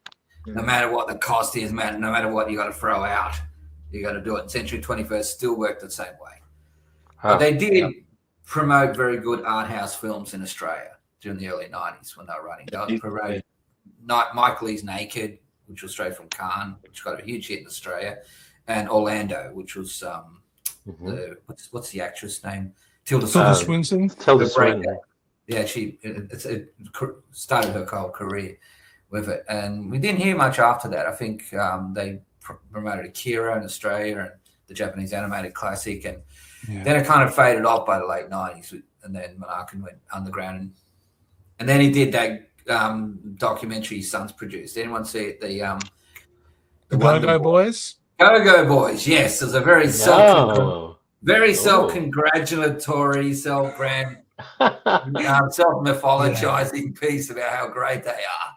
I'm so in. I have to get this one. I'm not It's a shocker. It's a shocker of a piece. Oh my god! Cool. Shaking your head, going, "Oh come on!"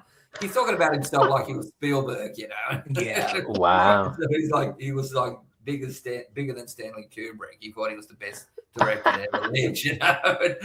And he just, oh my god, he knew how to toot his own horn. This guy. Oh, I know. Like Paul, when you saw the Electric Boogaloo documentary, could you believe that there was a director or producer like Menachem Golem who would just one of my favorite quotes ever was they were talking about the plot of a movie. Bring me the script. That's all he cared about. That's all he cared about.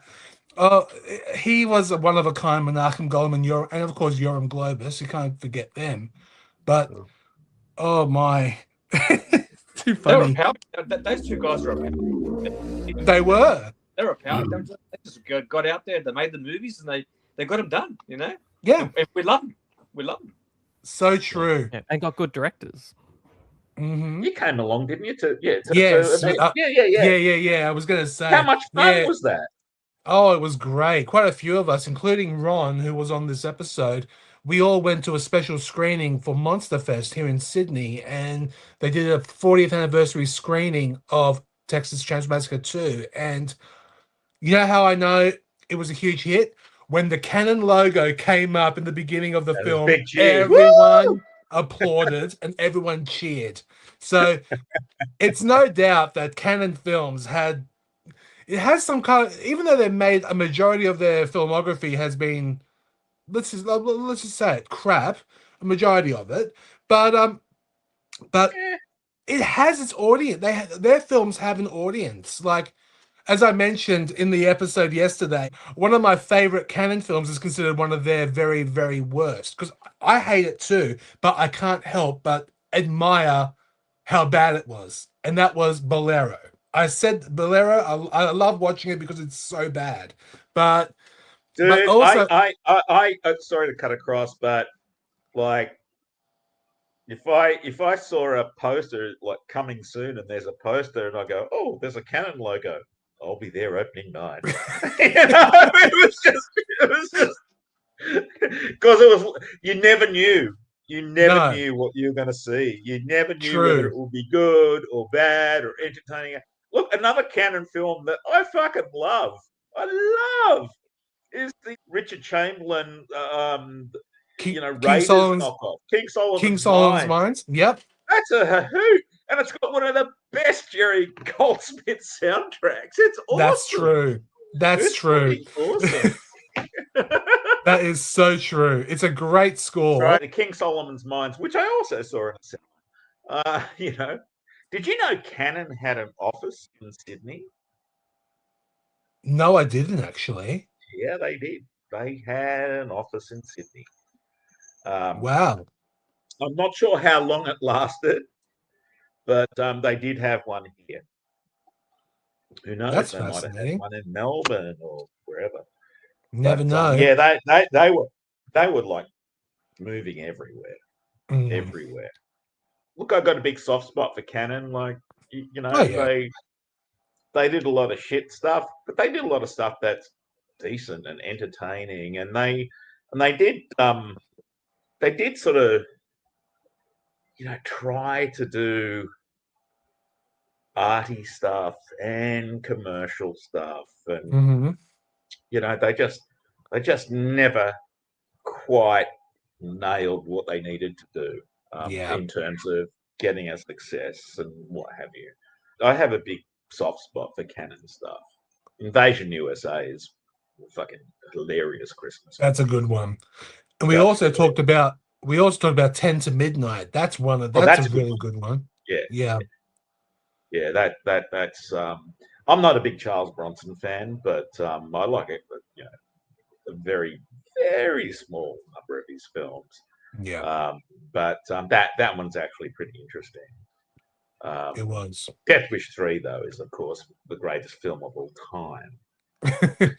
You and Ron are in agreement, definitely.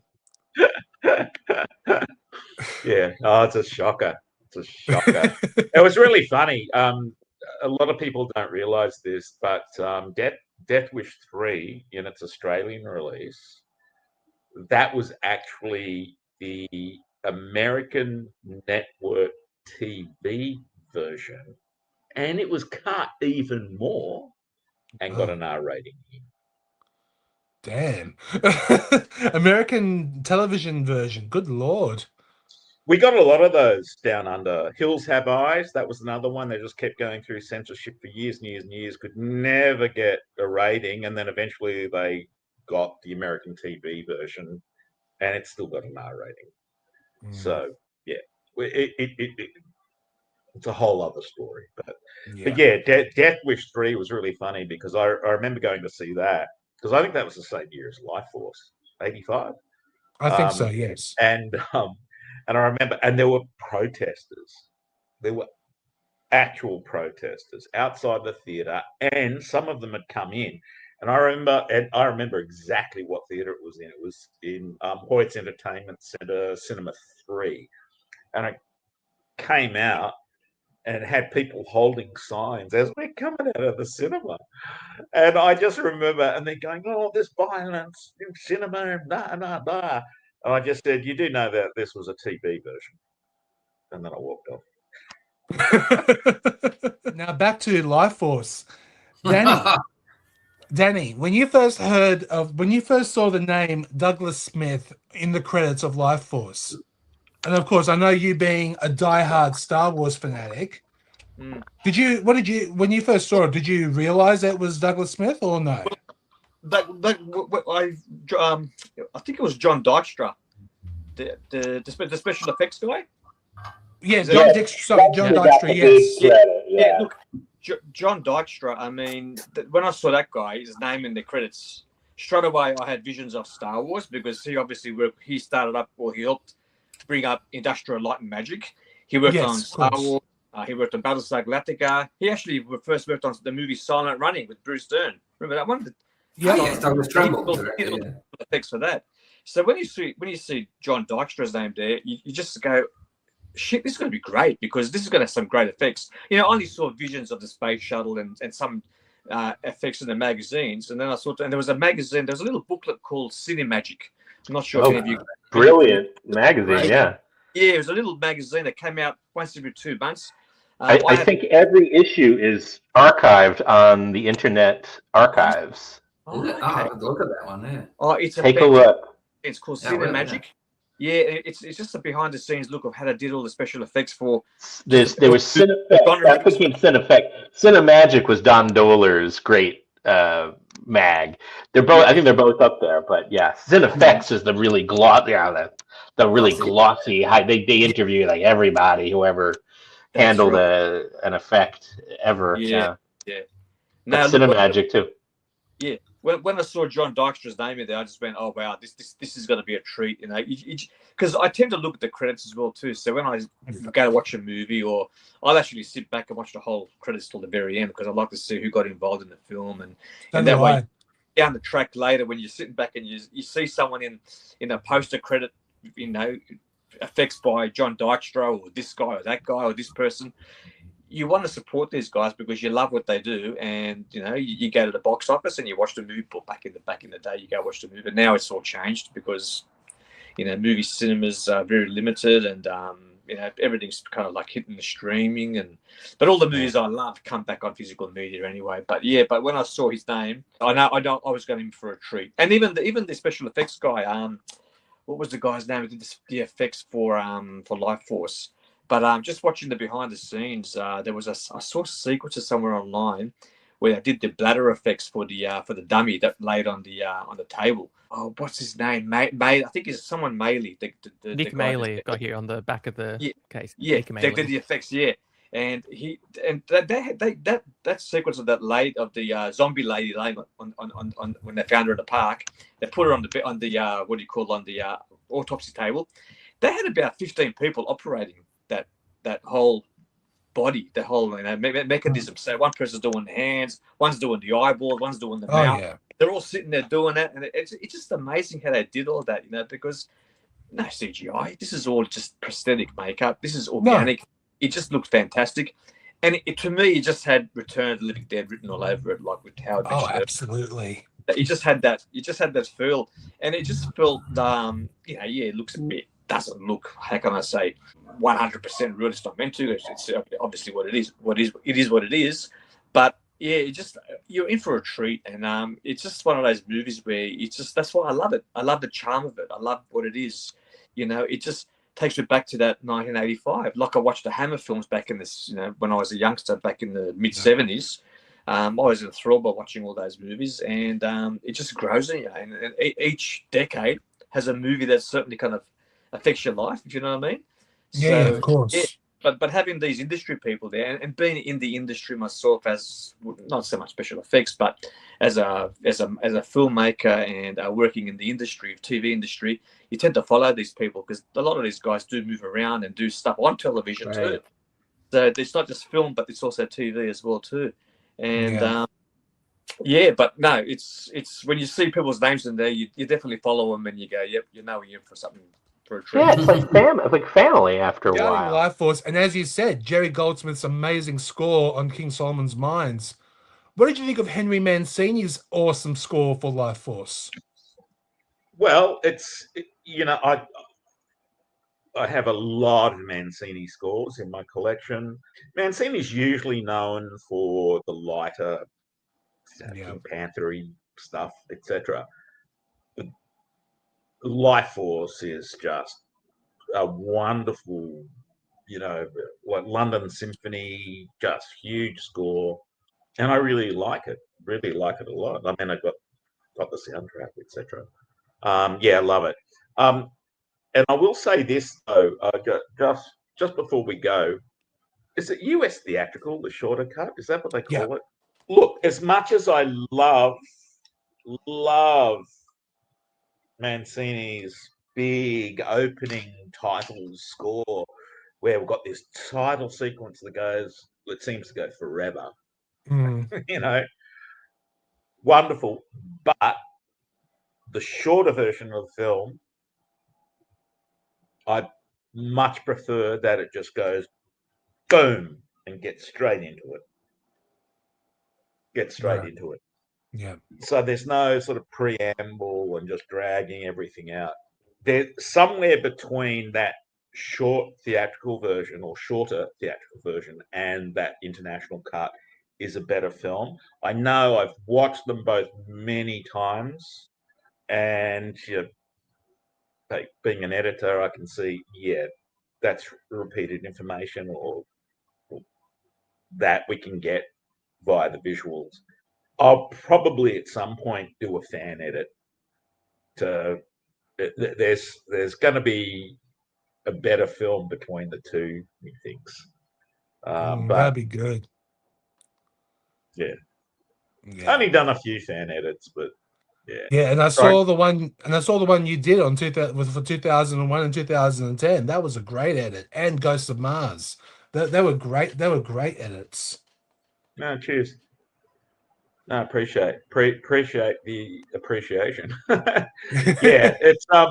It just sometimes, it's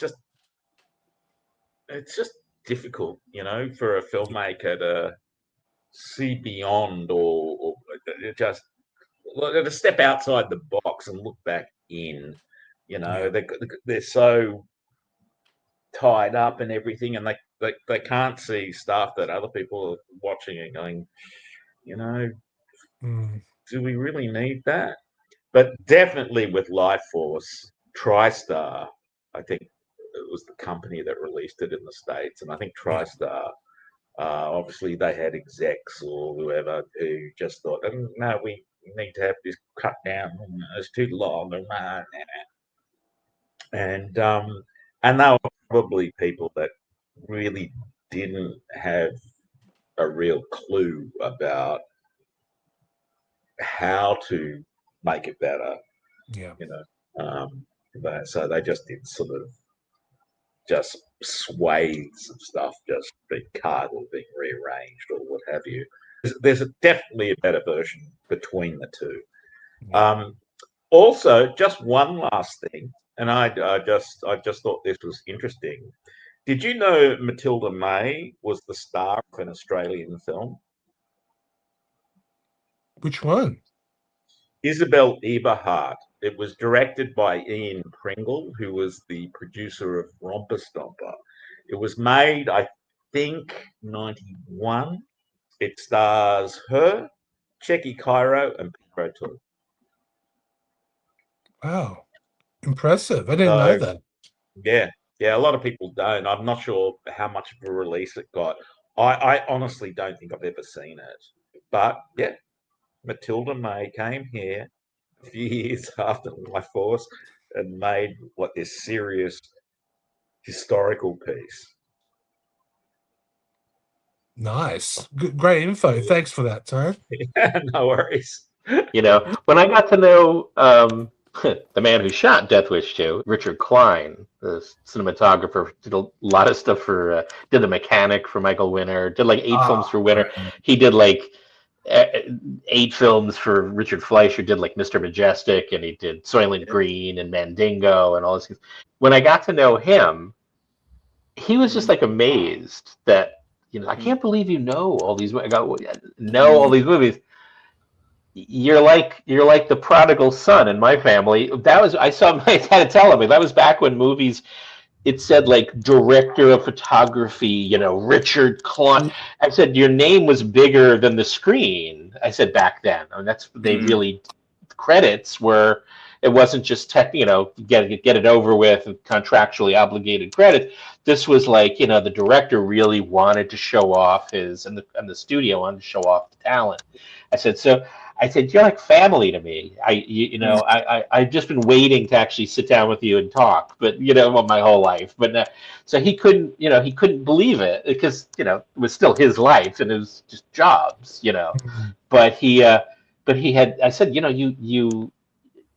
you were involved in every film that for some reason my brain considered important to me. So, to sit with you here is insane to me. I mean, I can't believe it's never something that I thought would ever happen. And I would always be too shy to even pursue it. I mean, it's the big name. Why would he ever want to talk to me in the first place? So when I started doing that, it's it was as big a revelation for these guys who only looked at their career as hustling to get the next job. And for me and us, like, look at that. I mean, it's like you actually celebrate these movies in your own way. You have private celebrations and sometimes a little bit more public celebration. But to these guys, it's like kind of hard for them to grasp it. From that generation, it was, they didn't look at what they were doing as anything approaching what in their mind was a classic, Right. So I'm like, no, well, you're wrong, and but that's when you get a chance to sit and talk finally, and they listen, they listen to you. They want to hear good things. They were never, very rarely were they reviewed. It was everybody else's work, the actors or the director or screenwriter, but never the technical people, the guys doing the effects. It was very, it was in the niche magazines that they started to, like Fangoria, starting to realize that there's an unexplored territory of interview, of insight, and it also started so many people on their own careers, But Lifeforce, I'm glad to see, is now, well, one, I would still love to see Hooper's original cut. There's still another 15 minutes or 20 minutes missing. I think it was originally like a 2 hour and 18 or 2 hour and 16-minute cut. Yeah, I read that. And to him, it was like perfect. That's what he wanted. And then they changed everything, the whole structure, shape. I don't even care if it's, what are those things called? The rough cuts that they have out. They have them sometimes floating. Give us the work print. Work prints. Yeah. I don't even care if it's like. I don't care if it's 20th generation. I don't care if it looks like a heat sensitive photograph. It's like, still fine. I have an imagination. Got me this far. I'll take a look. I'm glad people are. I'm glad it's again. How many HD releases of this thing internationally is there going to be? I'm glad. Good. It's wistful. It's kind of sad that Hooper. None of these guys made it past 74. Wasn't that their magic number? They all died at 74. George Romero and Hooper, and they all went like these big franchise horror guys. They died. They didn't even make it to 75. That's just kind of sad because they're I know they got a taste of it in the conventions and in the States and stuff. I'm glad that and in England. I'm glad they got notoriety. Did they ever do in Australia? Did it hit like that, like it did in England and the States, where they would just have like these celebratorial weekends and they would have the directors, flown in, and I'm sure in shock because they probably thought they were going to get pelted with like cabbages and tomatoes, and no, there's actually a line, will be a 5-hour line for autographs just for them. I mean, was there any? Did that hit Australia? Because I know it hit England really hard. Paul can answer that one. He knows that one very well. Do I? I'm not sure if we really... Oh, come on. You go to every Supernova. Give me Supernova, I guess, but that's a little bit different. In Supernova, feels more commercial in many ways, and it's more of it focused on the actors rather than the directors and making of culture. So sort of, we have that side of it in terms of conventions. Ones I've been to over the past few years, they do bring out actors, and it is great to get to meet them and talk about their work. And often people I know, Danny and Tony, when we've met John Jarrett, will mention the Ozploitation films he was in from the 70s and 80s, whereas everyone else is there for the modern stuff, to get, we want to talk about Wolf Creek or something. Yeah. But we're like, oh no, we want to talk about Dark Age with you. We want to talk about what was it like working on all the films, the classic Australian films. But in terms of like for the director's side of things, I don't know if maybe before my time, Danny or Ron, we had anything like that in Australia. Not really. We didn't. Unfortunately, I was so jealous when I read Fangoria and they had the Fangoria weekend of horrors, conventions. You had Tobe Hooper there. You had Barbara Crampton there. You had all these amazing celebrities. And I go, oh, God, when I met him, I'll just get on my knees if I saw George Romero and say, I'm not worthy. I'm not worthy. Yeah. I heard it's so cool because none of these guys thought they were, they just were still struggling. Yeah, that's like, well, he tried to make a film his whole life. Yeah, he did. Yeah, some directors do come to, preview screenings and do a Q&A of the movie after they finish the movie. But there is one director who will never come to Australia for the most ridiculous reason. and that is John Carpenter. Really? I know someone who works in the industry, and he actually tried to get John Carpenter to Australia one time, and I believe the reason was, which you will not believe, America to Sydney or Australia is an 18-hour flight. You can't smoke in the plane for 18 hours. That's why I won't go. Well, luckily I don't smoke cigarettes anyway. No. But I know some people that literally that would break it. I could see, those are the people that I've never seen indoors. They're always at the foot of their driveway with their wives, multi-poo, and their cigarettes, constantly. They're not even allowed in the house by their own wives because they smoke so much. Yeah.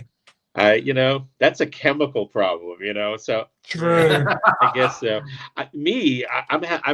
If it was me, I would have to say I wouldn't want to come over there because I'm afraid of huntsman spiders. That would be my lame excuse. But I grew up on huntsman spiders. You want to hear? I think we all did. I've got stories to tell you, man. Oh my God! They don't bite ever again.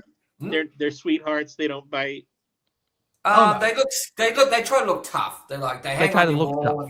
Oh, you're scared? Come on. That's don't what want them falling out of the toilet. Then you go to kill them. They're like a little old lady with their skirt up. Leave me alone. They're not as tough as they look. Get away from me.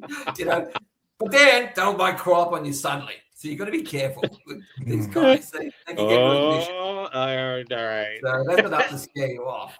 But that's a lot of. You're not the only American scared to come out here because of huntsman spiders. There are a lot of stories. There are a lot of celebrities who don't want to come out here. They think they're at the airport waiting for you to crawl up on you, and it's like, no, you got to go out bush to see them. You got to go up in the suburbs. And then, all right. Well, I'll treat them nicely if I encounter them then. Maybe you can come to Australia one day, Howard. Believe me. I've got to say about getting directors' autographs. I have to. The only time I get them is from a friend. Is John, who couldn't make it today. Yeah. And he got me Takashi Miike's autograph. He got me William Lustig's autograph, and I'm like, I'm out of the fucking mood. I was like, oh my God, he got him for me, and I'm still to this day jazzed by it. And you have to go online. I got Cronenberg's one. I paid a pretty penny for it. David Cronenberg's one. But that's it. But they never come out here, these guys. Directors really do come out. Like I was privileged to meet Ang Lee, who he was here to promote Life of Pi, and I got a copy of Last Caution and Brokeback Mountain signed by him, which I'm grateful for because they're my two favorite Ang Lee films. Crouching Tiger, Hidden Dragon's great, but those two are my favorites. Yeah. And another person who I met, who, believe it or not, is one of the nicest guys you can ever speak to, ever talk to, was Rob Zombie. Oh yeah, I've seen him. He was incredible to talk to, and I got a couple of movies signed by him as well. He's a fan like us. I mean, like he doesn't have an ego that goes in that direction. He's no, nothing. Definitely like that, down to earth guy for sure. Yeah. Did you ever meet Wes Craven? Because I thought he was. I met him. I thought he was a really funny guy. Really, they were all these guys were like really nice guy. Even Tobe Hooper was really super nice. Even though again, like if you look at the original Elite Laserdisc for the Texas Chainsaw when Tobe Hooper worked in that, Tobe Hooper was a really sweet guy. Like you really can't find people who could legitimately say anything bad about Tobe Hooper. He's a really sweet guy, and he was having so much. Don May was having so much problems with him, I guess, disappearing or probably out getting blowing his nose a little bit.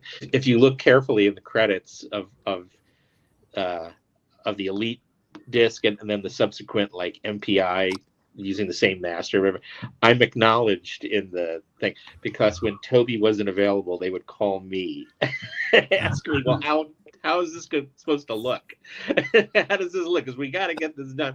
So I would be like giving like my 2 cents, and maybe it was cleared with Toby. I don't know if it was or not, but it would. But that's but aside from their own picadillos, these were really, really sweet, humble guys. Like these weren't like studio directors from birth. They worked for their moment. They really worked hard, and it was all at times where it was against the grain. They were doing something fairly new, especially like with George Romero, where it suddenly became franchisable, and then everything after that.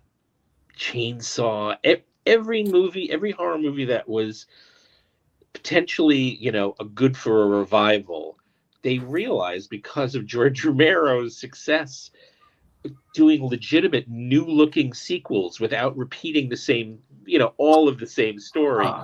They went crazy, and that's what started in these studios investing in all these humble independent filmmakers like Wes Craven. Or Wes Craven was like an English teacher, that's all. He was with a really mercurial sense of humor. And these were just guys that, they didn't know that anyone even knew, like, if like the principals that he was working with were ever found out that he had done these movies, But they were like really nice guys. But they all died at 74 for some reason. I think even Wes Craven. Maybe he was slightly older. But he was slightly older, yeah. But these were all like, you think back, you're like, wow, we were pretty lucky, to have names with actually fan friendly, a willingness to discuss things with their fans. But you usually see it even before I knew it was happening, like in the West Coast, because I'm an East Coast kid. I didn't know that, like, I was in awe of people in England because they were really setting up, interviews with a lot of and I, of course, I didn't realize that Europe back in the day, $15 flight would get you from Italy to London, and I didn't, who knew? I didn't know any of this stuff. So I'm like, why are they getting all these great guys to talk? And my God, there's. All right, man. Thank you so much once again for joining in. I'm so sorry I missed out yesterday. Don't you worry, it's all good. I'll take care of it. Don't you worry. Yeah, this Lifeforce release from Imprint, out of print now, unfortunately. Oh. I'm gonna have to start making calls. The physical extras in here are great. There's posters, there's the dialogue script, and a press kit in here as well, which is full size. Here's the Canon publicity campaign, and you actually get a Lifeforce quiz, which is quite funny. I gotta say, it's a really good presentation. Oh yeah. Are there any new visual or audio commentary? Are there anything new from besides what was on the Arrow or the Shack Factory? Now on this release, it has both international and theatrical cuts on their own 4K discs. Disc three is the international Blu-ray, which has your commentary with Douglas Smith, Howard, and the audio commentary with makeup designer Nick Maley with Michael Felsher, and director and audio commentary with Tobe Hooper. Q&A with director Tobe Hooper. A great documentary called Cannon Fodder: the making of Lifeforce. Dangerous Beauty interview with actress Matilda May.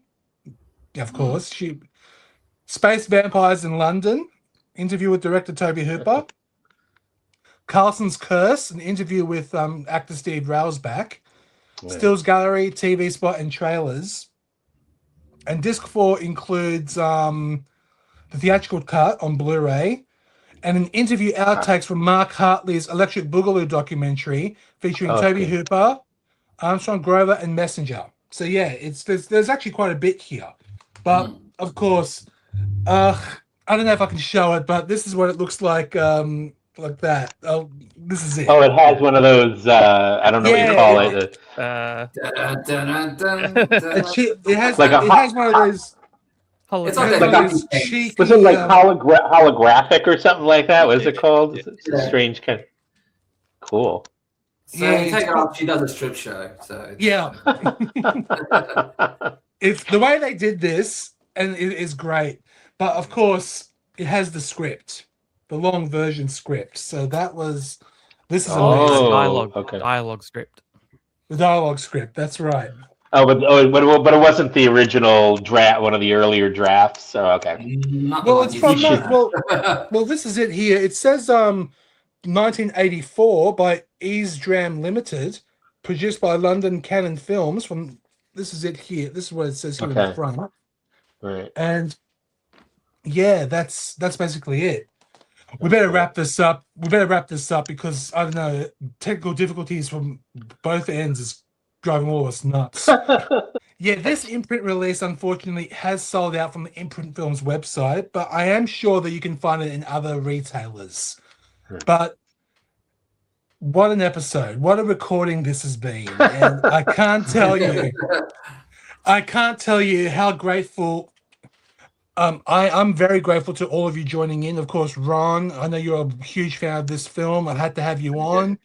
Thank you. Of course, Paul, family, you're always welcome anytime. Thank you. But I have to give a huge thank you to Danny.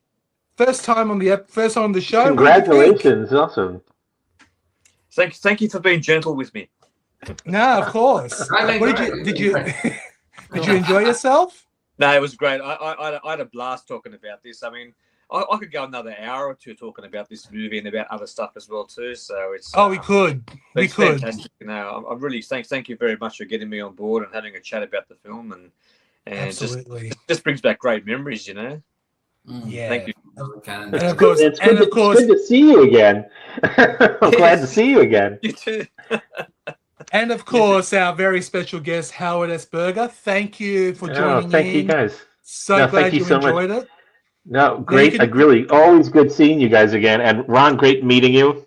It's Great good. meeting you too, right? Yeah, you know where to get me. I'm on Facebook. We've probably been friends for a decade already. If not, I'll chase you up. Thank you so much for being a part of it, and hope everybody watch Lifeforce, watch Cannon Films. Your life will never be the same. I'll tell you that. Thank you so much. Thank you once again, Paul, Ron, Danny, and Howard for joining in. Thank you, Dan. Tony, thanks so much. Thank you for listening and watching this latest episode of Imprint Cast. Imprint Cast is a part of Someone's Rare Productions podcast network. Thank you so much for listening and hope you all have a great day.